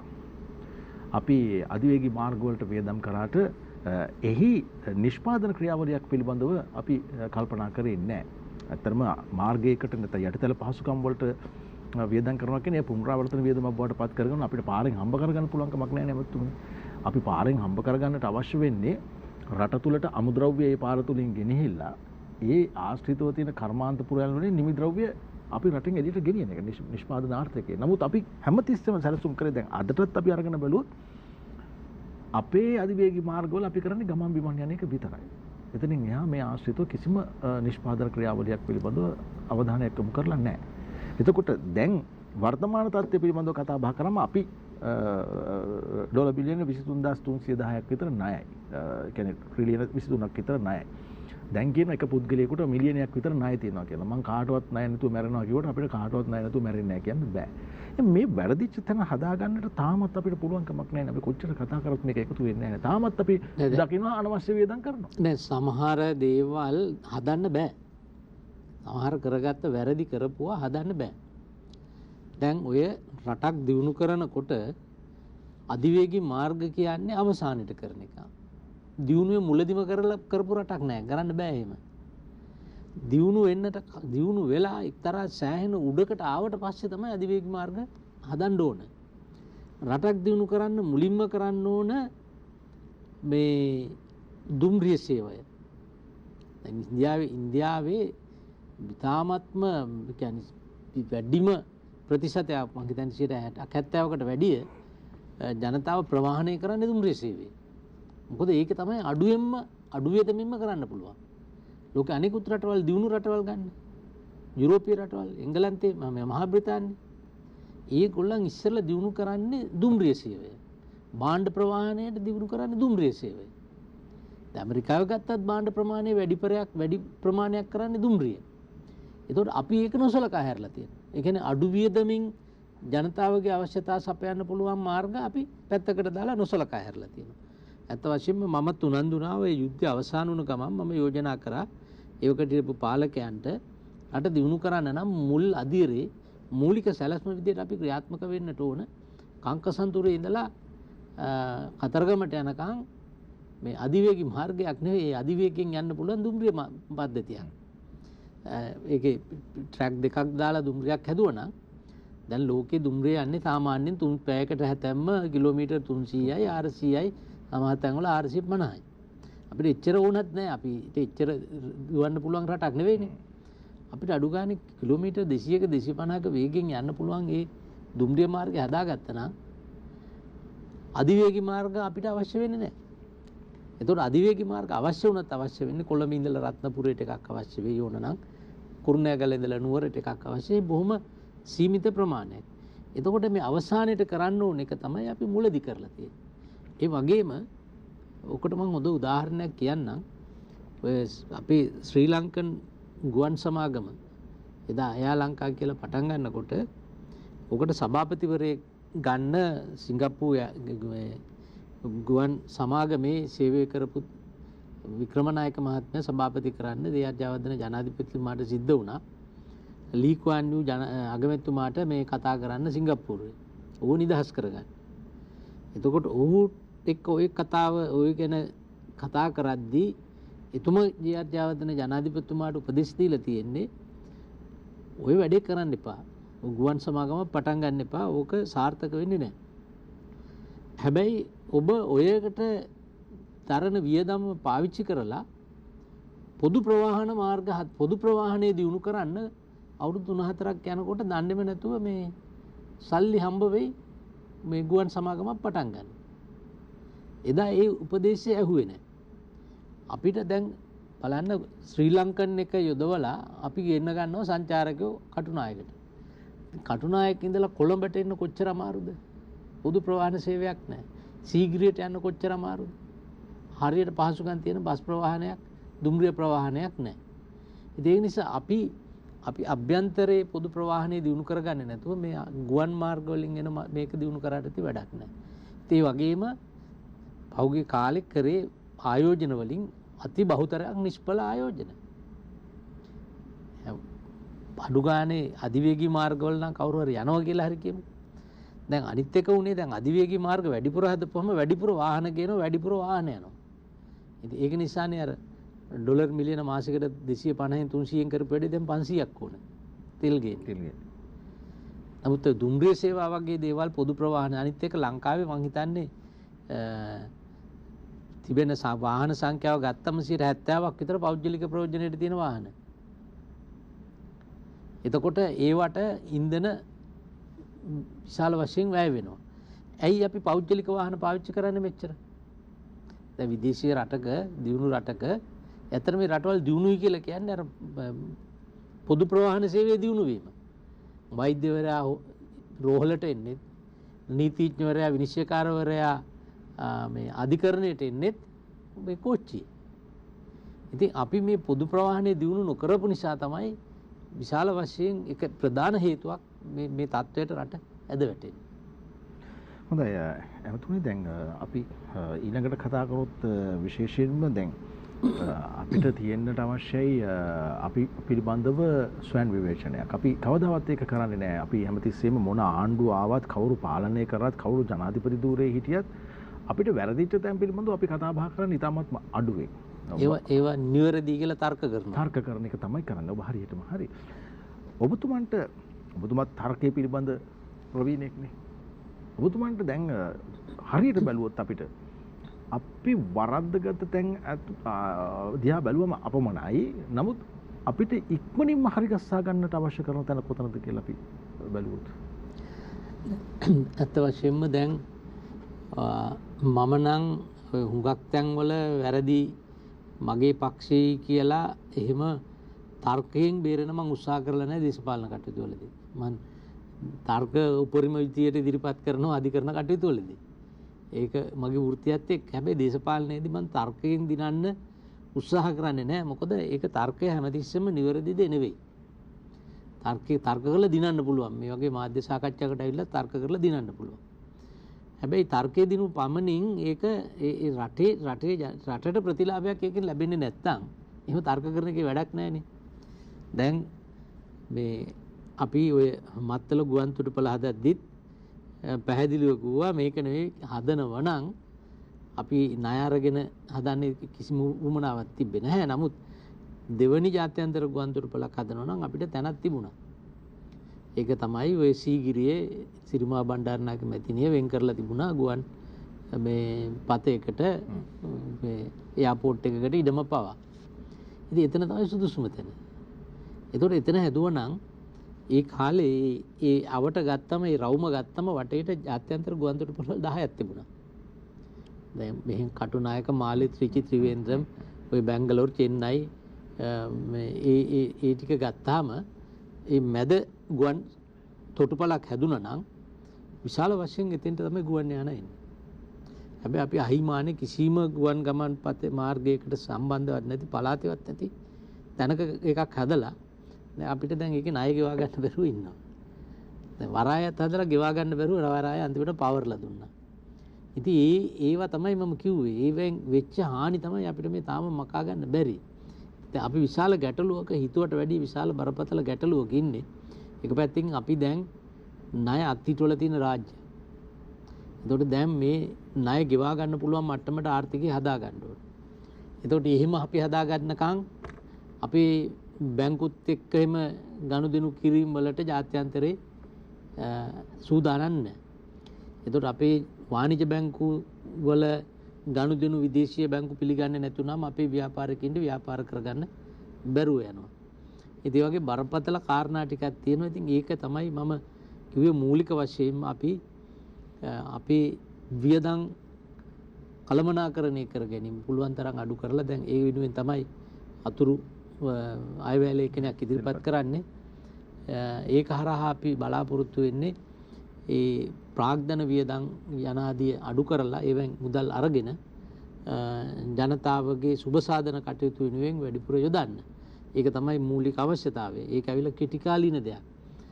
මධ්‍යම කාලීන සහ දිගු කාලීනව විදේශ සංචිතය හදා ගැනීම තමයි උත්සාහ කරන්නේ. අපි අද දිනේදී අමාත්‍ය මණ්ඩලයේදීත් මේ පිළිබඳව දීර්ඝ වශයෙන් සාකච්ඡා කළා.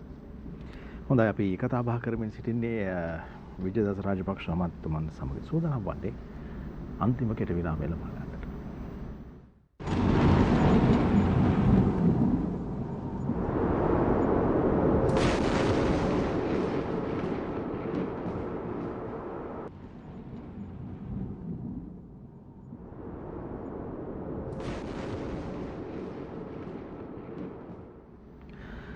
හොඳ, අපි අද සුළි අවසාන මිනිත්තු කිහිපේ ඉන්නේ සඳුදා දිනේ. කතා බහ කරන්නේ ආචාර්ය විජයදාස රාජපක්ෂ අමාත්‍යතුමන් සමගින්. ඇමතුමනි, දැන් මෑතක අපි කතා කරා බොහොමයක් අපි හරිගස්සා ගන්නට අවශ්‍ය, ආර්ථිකය හරිගා ගන්නට අවශ්‍ය, දේශපාලන ස්ථාවරත්වය හරිගස්ස ගන්නට අවශ්‍ය මේ කරුණු කාරණා පිළිබඳව. හැබැයි මෑතක අපි දැක්කා ඊයේ පෙරේදත් බොහොම සමාජයේ කතිකාවකට ලක් වෙන කාරණයක් බවට සමාජීය පැත්තෙන් අපි දැන් කතා බහ කරමු. ත්‍රස්තවාදයේ වැළැක්වීමේ පනත පිළිබඳව කතා බහ කරනවා. අමාත්‍යතුමනි, ඔබතුමන් ජනාධිපති නීතිඥවරයෙක්, ඔබට නීතිය පිළිබඳව හොඳ හසල දැනුමක් තිබෙනවා. ඇයි අපේ රටට දැන් ත්‍රස්තවාදයේ වැළැක්වීමේ පනතක් මෙච්චර ශක්තිමත් කරගත්ත පනතක් ඕමනා? ත්‍රස්තවාදයේ වැළැක්වීම පනත ඇත්තටම අනුමත කරගත්තේ රටේ ත්‍රස්තවාදයක් තියෙන වෙලාවක. හැබැයි ඉතින් ඒකත් අපි පිළිගන්න ඕන රටේ ත්‍රස්තවාදී කියන එක ඇවිල්ලා රෝග ලක්ෂණයක් නේ. නිදාන එක නෙවෙයි. ඒක රෝග නිදානයට ප්‍රතිකාර නොකර අපි රෝග ලක්ෂණාවට පස්සේ අවශ්‍ය වෙච්ච නීතියක් විදිහට රෝග අනුමත කරගත්තේ. මූලික වශයෙන් රටේ තරුණ ප්‍රජාවගේ තිබුණු ප්‍රශ්න දිහා, ඒගොල්ලන්ගේ අසහනය දිහා විවෘත මනසකින් එවකට හිටපු පාලකයෝ බලන්න බැරි වුණා. මොකක් අඩුපාඩුකම් සිද්ධ වුණා. එහෙම අඩුපාඩුකම් නුන නම් තරුණයෝ ත්‍රස්තවාදයේ පැත්තට හැරෙන්නේ නැහැ. අනිත් පැත්තෙන් ගත්තාම රටේ සුළු ජාතික ජන කොටස් වල තිබුණ ප්‍රශ්න. එතකොට ඒ පිළිබඳව අපි ප්‍රමාණවත් අවධානයක් යොමු කරේ නැහැ. විශේෂයෙන්ම අපි කලින් කතා කරන්නේ 72 ආණ්ඩුක්‍රම ව්‍යවස්ථාව. මේ ආණ්ඩුක්‍රම ව්‍යවස්ථාව සැදීමේදී පවා අපි පාලකයෝ බුද්ධිමත්ව කටයුතු කරේ නැහැ. දැන් සෝල්බරි ආණ්ඩුක්‍රම ව්‍යවස්ථාව යටතේ සුළු ජාතිකින්ගේ අයිතිවාසිකම් ආරක්ෂා කරන්න වගන්ති තිබුණා. නමුත් 72 ව්‍යවස්ථාවේදී ඒ හා සමාන ප්‍රතිපාදන ඇති කරේ නැහැ. මූලික අයිතිවාසිකම් පරිච්ඡේදයක් ඇති කරාට ඒකට අධිකරණ බලයක් කාටවත් දුන්නේ නැති නිසා ඒකත් එක හේතුවක් ද්‍රවිඩ නියෝජනය එදා ව්‍යවස්ථාදායක මණ්ඩලය නැගිටලා ගියා. එතකොට දැන් මේ ප්‍රශ්න දිහා අපි හරියට බලලා අවබෝධ කරගෙන ආමන්ත්‍රණය නොකරපු නිසා තමයි ත්‍රස්තවාදයක් රටේ ඇති වුනේ. ත්‍රස්තවාදයක් ඇති වුණාට පස්සේ කරන්න දෙයක් නැහැ. ත්‍රස්තවාදයේ පාලනය කරන්න නීති අවශ්‍යයි. එතකොට නීති පනවන්න වෙනවා. එතකොට මේ නීතිය පැනෙවුවා. එතකොට 2009 යුද්ධය අවසන් වුණාට පස්සේ අත් වශයෙන්ම අපි කටයුතු කරමින් හිටියේ කියන්නේ 2015 අපි ආණ්ඩු බලයට පත් වුණාට පස්සේ මම අධිකරණ ඇමතිවරයා විදියට කටයුතු කරද්දිත් අපි බැලුවේ මේ ත්‍රස්තවාදී වැළැක්වීමේ පනත ඉවත් කරන්න සහ ඒ වෙනුවට ලිහිල් නීති ක්‍රමයක් හඳුන්වලා දෙන ජාතික ආරක්ෂක පනත කියලා National Security Act එකක් අපි කෙටුම්පත් කරා. හැබැයි දැන් ඒක කෙටුම්පත් කරගෙන යනකොට අර පාස්කු ඉරිදා ප්‍රහාරයත් එක්ක රටේ නැවතත් අනාරක්ෂිත තත්වයකට රටපත් වුණා. ඒකත් එක්ක ඒ කටයුතු යම් මට්ටමකට නතර වුණා. මන්දගාමී වුණා. දැන් අපි ඇත්ත වශයෙන්ම උත්සාහ කරන්න ඕන මේ නීතිය වෙනුවට මීට වඩා ලිහිල් හැබැයි ඒත් රටේ ආරක්ෂාව තහවුරු වෙන්න නීතියක් තියෙන්න ඕන. ඒ ආකාරයේ අලුතෙන් නීති පද්ධතියක් පනවන්න තමයි අපි කටයුතු කරගෙන යන්නේ. එතෙන්දී අපි දන්නවා ජාත්‍යන්තර වශයෙන්ුත් අපිට විශාල බලපෑම් තියෙනවා. ඒ බලපෑම් තියෙන්නේත් ওই යුද්ධය හා යුද්ධයට අදාළ කාරණා සම්බන්ධව. එතකොට ඒ කාරණා සම්බන්ධව අපේ රටට විරුද්ධව විශාල බලවේග විදේශීය වශයෙන් ක්‍රියාත්මක වෙනවා. එතකොට ඒක ක්‍රියාත්මක කිරීම සඳහා බලපෑම් කරන කණ්ඩායම් ගොඩක් ඉන්නවා හැම රටකම වගේ. විශේෂයෙන්ම ශ්‍රී ලාංකික ද්‍රවිඩ ජනතාව විදේශ රටවල් වල ජීවත් වෙනවා. එතකොට ඒගොල්ලත් මේ පිළිබඳව ලොකු උනන්දුවක් දක්වනවා. ඩයස්පෝරාව කියලා කියන්නේ. ඉතින් අත් වශයෙන්ම මම ඒ ඩයස්පෝරා කණ්ඩායම් එක මීට කලින් කතා කරලා තියෙනවා. මෑතකදීත් කතා කරා ඒ නායකයෝ ගණනාවක් එක්ක අපි සංවාද ඉදිරියට ගෙනියනවා. මේ ප්‍රශ්නේ මම මුලින් ඉඳලම එදා ඉඳලම කියපු දේ තමයි මේ ප්‍රශ්නය අපි ජිනීවා ගිහිල්ලා විසඳ ගන්න ඕන ප්‍රශ්නයක් නෙවෙයි. මේ රටේ දේ ද්‍රවිඩ ජනතාව මේ රටේ පුරවැසියෝ ඒ උදවියත් එක්ක කතා කරලා ඇත්තටම අපි මෙහෙදි විසඳ ගන්න ඕන ප්‍රශ්නයක්. දැන් අපි ඒ සංහිඳියා වැඩපිළිවෙලට තමයි යන්න උත්සාහ කරන්නේ. නමුත් කාලීන වශයෙන් දැන් ලබන මාසේ ජිනීවා මානව හිමිකම් කමිටුවට අපිට යන්න නියමිතයි. අපි එහිදී ගිහිල්ලා ඒ පිළිබඳව සාකච්ඡා කරන්න ඕන. එතකොට අපි කරපු වැඩපිළිවෙළවල් පිළිබඳව ඒගොල්ලන් අධ්‍යයනය කරයි. ඒගොල්ලන්ගේ මත ඉදිරිපත් කරයි. එයා සමගාමීව මම ලොකු උත්සාහයක් දරන්නේ මේ සියලු කණ්ඩායම් අපේ ප්‍රශ්නේ තියෙන්නේ උතුරේ ද්‍රවිඩ ජනතාවයි දකුණේ මිනිස්සුයි අතර නෑ. මේක ජිනීවා යනකට වැඩි අපිට යාපනයට ගිහිල්ලා විසඳ ගන්න පුළුවන් නම් මේක හරි සරලයිනේ. ඉතින් ඒ සඳහා ජාතීන් දෙක අතර තම විශ්වාසය ගොඩ නැගිලා නැහැ. ඒ විශ්වාසය ගොඩනගන එකට ලොකු බාධා තියෙනවා. විශේෂයෙන්ම උතුරේ දේශපාලඥයින්ගෙන් වගේම දකුණේ දේශපාලඥයින්ගෙනුත් ලොකු බාධාවක් තියෙනවා. මේ අන්‍යෝන්‍ය අවබෝධයේ විශ්වාසය ගොඩනැගෙනවට අකමැති කණ්ඩායමුත් ඉන්නවා. නමුත් අපි දන්නවා මේ වෙන විට මම උතුරු පළාතේ හුඟක් ප්‍රදේශවල පහුගිය කාලේ ගියා ජනතාවත් එක්ක කතා කරා. ඒ උදවියගේ ප්‍රාර්ථනාව තමයි මේ ભેදයකින් තොරව සමගිව මේ රටේ සාමයෙන් සමගියෙන් ජීවත් වෙන එක. අපේ දකුණේ සිංහල ජනතාව ගත්තත් එහෙමයි. මුස්ලිම් ජනතාව ගත්තත් එහෙමයි.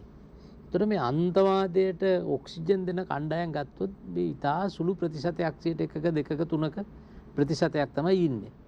ඉතින් දැන් මුළු සමස්ත සමාජයේම බහුතරය අර සුළුතරයට යටත් වෙලා තමයි මේ ඉන්නේ.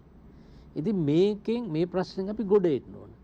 ඒ සඳහා අවශ්‍ය සම්මුතික වැඩපිළිවෙලකට තමයි අපි දැන් ක්‍රියාත්මක කරගෙන යන්නේ. එමෙතුමනි වර්තමානයේදී මේ ත්‍රස්තවාදයේ වැළැක්වීමේ පනත සම්බන්ධ කරගන්නේ මොහු කරගන්නේ අරගලයත් එක්ක.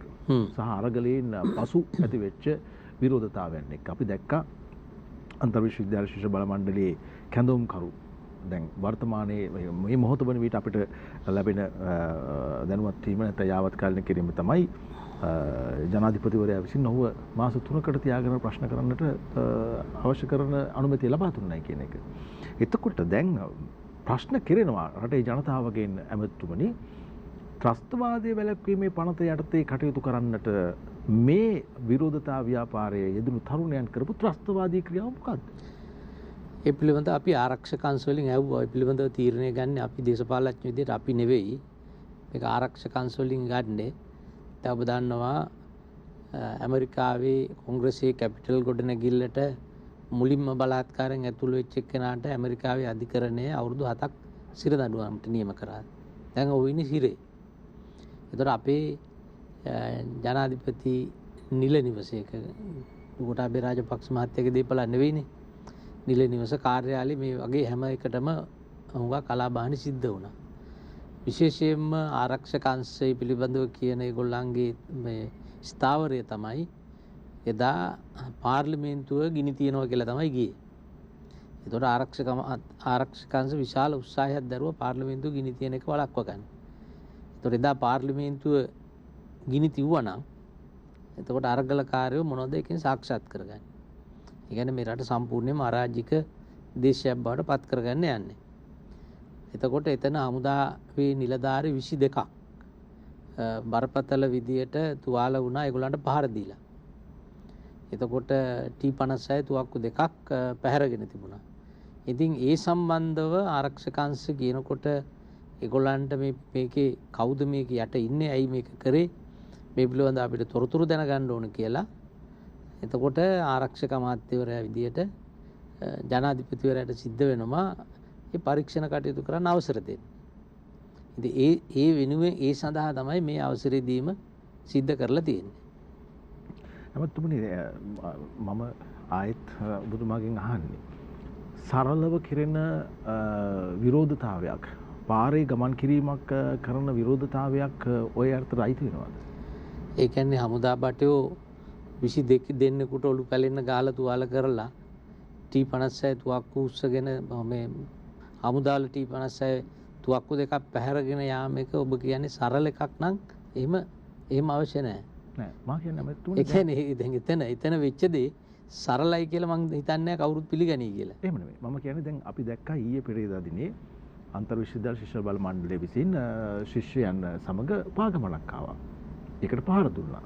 ඊට පසු අන්තර් විශ්වවිද්‍යාල ශිෂ්‍ය බල මණ්ඩලය කැඳවුම් කරු අත්අඩංගුවට ගැනෙනවා. මහනේ ඔය කියන ඒ චෝදනාව ඔහු එතකොට උසාවියේ වරෙන්තුවක් පිට හිටියේ.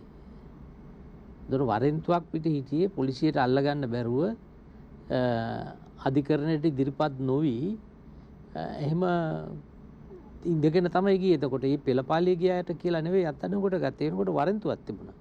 ඒ වරෙන්තුව උඩ දැක්ක තැන අත්අඩංගුව අධිකරණ වරෙන්තුවක් කියන්නේ දුටු තැන අත්අඩංගුවට ගන්න කියලා පොලිසියට දෙන නියෝගයක්. එතකොට මේ වරෙන්තුව නිකුත් කිරීම වැරදිද නිවැරදිද කියලා තීන්දුව කරන්න බලය තියෙන විනිසුරුවරයාට පමණයි. එහෙමනම් දැන් ඒ ජලයාගේ වගකීම තමයි ලද පළවෙනි අවස්ථාවේම අධිකරණයට ගිහිල්ලා ඉදිරිපත් වෙන එක. එතකොට එහෙම ඉදිරිපත් වෙන්නේ නැත්නම් පොලිසිය අනිවාර්ය ලෙස අධිකරණ නියෝගය ක්‍රියාත්මක කරන්න ඕනේ. එතකොට ඒ අතරතුරේ ඔහු සම්බන්ධ තවත් අපරාධ චෝදනා තියෙනවා නම් විමර්ශන තියෙනවා නම් ඒවා කරන්න ඕනේ. හැමතුමනේ දැන් අපි නීතිය පිළිබඳව කතා බහ කරනකොට නීති ආධිපත්‍ය අපි ශක්තිමත් කිරීම අවශ්‍යයි. ඔය සෑම අනපනතක්ම ගේන්නේ සෑම නෛතික වගන්තියක්ම ගේන්නේ මේ සියලු දේවල් ක්‍රියා කරන්නට විසඳන්නට යුක්තිය පසඳලන්නට අධිකරණයට බලයක් තියෙන්නේ. නීතිය ක්‍රියාත්මක කරන්නට පොලිසියට බලයක් තියෙන්නේ. නීති ආධිපත්‍ය රටකට ඉතාමත්ම අවශ්‍ය නිසා. හැබැයි අපි මේ පැත්තෙන් කතා කරනකොට මේ සියලු දේ ගැන පහුගිය කාලේ පුරාටම අපි දැක්කම තුනේ පාරේ බල්ලු ගානට මිනිස්සු මරාගෙන විඩි තියාගෙන යනවා. මේ නීති ආධිපත්‍ය ඒකට ක්‍රියාත්මක වෙන්නේ නැහැ නේ මේ තරම් ඉක්මනට. ඒ කියන්නේ කවුරු විසින් මරලා දාලාද? ඒක තමයි අපිට දැනගන්නට අවශ්‍ය. පාතාල කණ්ඩායම් වල නම් යනවා. එහෙම නැත්නම් වෙනත් විදියකින් යනවා. ඒක තමයි අපිත් කියන්නේ නීති ආධිපත්‍ය තියෙන්න ඕන. ඒතකොට ඕන කෙනෙක් නීති ආධිපත්‍යයටනේ ගරු කරන්න ඕන. ඒතකොට මම ඔය කියන ඒ කණ්ඩායම් ගිහිල්ලා විශේෂයෙන්ම පෙරටුකාමී කණ්ඩායම් එදා ගියේ. ඒතකොට පාර්ලිමේන්තුව අල්ලගන්න. ඒගොල්ලෝ පාර්ලිමේන්තුව ගිනි තියනවා කියලා ප්‍රකාශ කරා.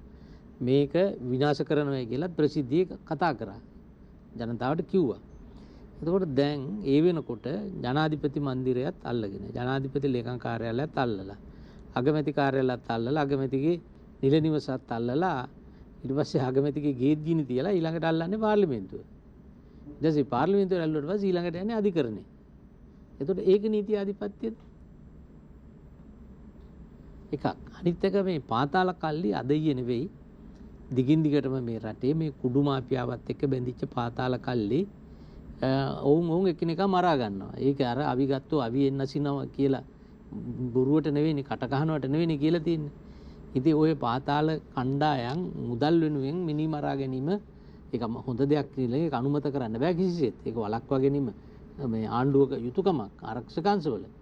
හැබැයි එහෙම දේවල් අපේ රටේ දිගින් දිගටම වෙලා තියෙනවා. දැන් මේ වකවානුවේ ඒක අපි දැක්ක ටිකක් අසාමාන්‍ය විදිහට සිද්ධ වුණා. හැබැයි දැන් ඒ අතරින් කවුරුවත් දැන් තාම චෝදනා කරන්නේ නැහැ කාටවත්. දැන් මේක ආණ්ඩුවෙන් කරලයි කියලා කවුරුත් කියන්නේ නැහනේ. ඒගොල්ලන් විසින්ම කරගත්ත දෙයක්. ඒ පිළිබඳ අපි තොරතුරු හොයලා බලපුවාම අඩු ගානේ මේකේ එක්කෙනෙක්වත් පැමිණිලිවත් කරන්නේ නැහනේ මේ අහවලාට වෙඩි තිබි අහවලයි කියලා. එහෙම පැමිණිල්ලක්වත් නැහැ. ඉතින් ඒක නිසා ඒගොල්ලන්ගේ ඒ නීති විරෝධී විදියට මේ ඒ කරන ව්‍යාපාර හරහා ඒගොල්ලන්ගේ ආරවුල් මතුවීම හේතුවෙන් මේ මරා ගැනීම සිද්ධ වෙලා තියෙනවා. ඒක ඇත්ත වශයෙන්ම තා කනගාටුදායකයි රටක් විදියට රට ඉතාමත්ම මේ කියන්නේ ජාත්‍යන්තරේ පවා හැල්ලුවට මේ ලක් වෙන තත්වයකට ඒකෙන් රටපත් වෙලා තියෙනවා. හැමතුනේ අවසානයේ ප්‍රශ්නේ දැන් මේ සියලු දෙනා මේ මොන පනත යටතේ අත්අඩංගුවට ගත්තත් මොන විදියට කරත් ඔබ කිව්ව ආකාරයට පාතාලයේ කවුරු කොහොම මරාගත්තත් මේ පිළිබඳව අවසාන වගකීම ඉන්නේ රටේ නීතිය ක්‍රියාත්මක කරන ආයතන සහ ඒ බලය දෙන අයට පාලනය කරන අයට ආණ්ඩුවට. හැබැයි ජනතාවගේ චෝදනාව තියෙන්නේ මේ 9 වෙනිදා ප්‍රහාරය ආරම්භ කරේ ඒ තත්ත්වයට පත් කරේ ආණ්ඩුවේ. ආණ්ඩුව නෙවෙයි දේශපාලඥයෝ. ආණ්ඩුවට සමීප ඒවකට ආණ්ඩුවේ ප්‍රබලය. ඒ තමයි මේ තරම් දුරදිග ගියේ. ඔව් දැන් ඒ උදවිය සම්බන්ධවත් නීතිය ක්‍රියාත්මක වෙනවා මේ වෙනකොට. එයින් මං දන්නේ තව කීප දෙනෙක් ඉන්නවද කියලා හැමදෙනා පිළිබඳව අධිකරණයට වාර්තා කරලා තියෙනවා. සමහරුන්ට අප දීලා තියෙනවා. ඒ පිළිබඳව නීතිය ක්‍රියාත්මක වෙනවා. හොඳයි. අපි අද සඳුදා දින ශ්‍රී ලංකේ කැළඹෙන දේශපාලන කතාව සුලිය සංවාදාත්මක වැඩසටහනින් කතා බහ කළේ රටේ වර්තමාන තත්ත්වය සහ අපි හැමදාමත් මේ විදියට ඉන්නවද නැත්නම් අපි එකමුතු වෙනවද එක වගේ රටේ මේ ප්‍රශ්නය මේක එක්තරා විදියක සාමාන්‍යයෙන් අපි හැමතිස්සෙම කියනවා මේ ඕනම කළු බලාවක රිදි රේඛාවක් දකින්නවා කියලා. හැමතුම එක්තරා විදියක මේක අපිට දීලා තියෙන අවස්ථාවක්. ඇත්තටම මේක මේ අපි කියන්නේ blessing in disguise කියන්නේ මේ විශ්වලා ගත්ත ආශිර්වාදයක් බවට අපි පත් කරගන්න ඕනේ. දැන් සමහර රටවල් අපි කොවිඩ් නිසා හුඟක් මිනිස්සු මැරුණා, රටවල් වලට බරපතල හානි සිද්ධ වුණා. හැබැයි සමහර රටවල් මේක ඇත්තටම විශ්වලාගත් ආශිර්වාදයක් බවට පත් කරගත්තා. කොහොමද කරගත්තේ? ජනතාව ආරක්ෂා කර ගැනීමට අවශ්‍ය වැඩපිළිවෙළ යොදන ගමන්ම ආර්ථිකය ගොඩනගා ගන්නත් ඒගොල්ලෝ කටයුතු කරා. අනිත් පැත්තෙන් තවත් ওই දියුණුයි කියලා හුඟක් තියෙන රටවල් වල ආර්ථික මේ වේගය වැඩි වෙලක් තියෙනවා හුඟක්. ඒ රටවල් වල උනේ ඒගොල්ලන්ගේ පාරිභෝජන රටාව අනුව විශාල විදියට මුදල් ඒගොල්ලන්ගේ ආදායම අනුව විශාල විදියට මුදල් වියදම් කරනවා ඒගොල්ලන්ගේ එදිනෙදා ජීවිතේ. දැන් ওই කොවිඩ් කාලේ එහෙම වියදමක් ගියේ නෑනේ. ඒවා හුඟක් ඉතුරුනා. ඉතින් ඒ අනුව ගත්තම මේ රටවල් වල බලනකොට ආර්ථික වර්ධන වේගය 2 3 4 වැඩි වෙලා තියෙනවා. නමුත් අපි ඇවිල්ලා රටේ එහෙම මට්ටමක රටක් නෙවෙයිනේ. අපිට එහෙම කරන්න බෑ. නමුත් ඒ වගේ කාල සීමාවකදී අපිට වියදම් අවම කරගන්න හොඟක් ඉඩකඩ ලැබුණානේ. ඉතින් අපි ඒවා ක්‍රමානුකූලව කරගත්තද නැද්ද කියලා ප්‍රශ්නේ තියෙනවා. ඒ වගේම දැන් අපේ ආර්ථිකය වැටිච්ච වෙලාවක්. ලෝකෙ දියුණු වෙච්ච හැම රටක්ම නැවත ඔලුව උස්සන්න පටන් අරගෙන තිබෙන්නෙම වැටීමකින් පස්සේ. චීනය ගත්තත්, ඉන්දියාව ගත්තත්, මම කිව්වේ 91 දී සිද්ධ වුණ දේ, වියට්නාමය ගත්තත් හොඳම උදාහරණය තමයි ජපානය. එතකොට දෙවෙනි ලෝක යුද්ධයෙන් පස්සේ හිඟමනටම පත් වෙච්ච රට ලෝකේ දෙවෙනි නැත්නම් තුන්වෙනි ආර්ථිකය බවට පත් කරන්න ඒගොල්ලන්ට ගියේ දශක කිහිපයයි. ඉතින් මේක අපි හරියට කළමනාකරණය කරගත්තොත් පටු දේශපාලන පක්ෂ ભેද තනතුරු මාන්න නැති කරගෙන ප්‍රජාතන්ත්‍රවාදීව විශේෂයෙන්ම මේ දැන් තිබෙන මේ තරුණ අසහනයට පිළියම් යොදාගෙන මේක ගියොත් මේක දියුණු වෙන්න රට ඉහළ මට්ටමකට ගෙන යන්න හොඳ අවස්ථාවක් කරගන්න අපිට පුළුවන්කම තියෙනවා. මම හිතන්නේ සියලු දෙනා එකතු වුණොත්, සියලු දෙනා කොයිකතා බහුතරයක් මේ ඉලක්කය කරා යන්න කටයුතු කරොත් අපිට මේකේ ප්‍රතිලාභ ලබන්න පුළුවන්. හොඳයි. අපි අද කතා බහ කරේ අධිකරණ බන්ධනාගාර හා ව්‍යවස්ථා ප්‍රතිසංස්කරණ අමාත්‍ය ජනාධිපති නීතිඥ ආචාර්ය විජයදාස රාජපක්ෂ මැතිතුමන් සමගින් ඇයි අපිට මෙහෙම වුණේ එහෙනම් අපි කොහොමද එතනින් ගොඩ එන්නේ කියන කාරණේ සම්බන්ධයෙන් මෙහෙම ස්තුතියි අමාත්‍යතුමනි අපේ ආරාධනයකින් පැමිණියට. අපි සූදානම් වෙන්නේ අදට සමගන යන්නට.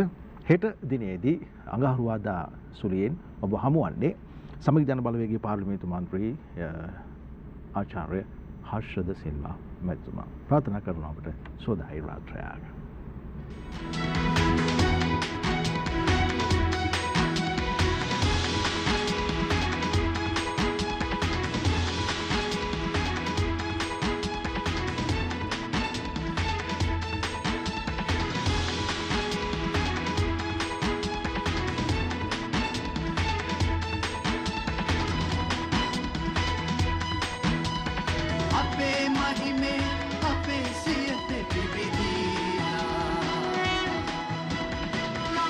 දිනපතා අලුත් වීඩියෝ සහ ප්‍රවෘත්ති නැරඹීමට ඉහත බටන් එක ක්ලික් කර සියත TV සබ්ස්ක්‍රයිබ් කරන්න.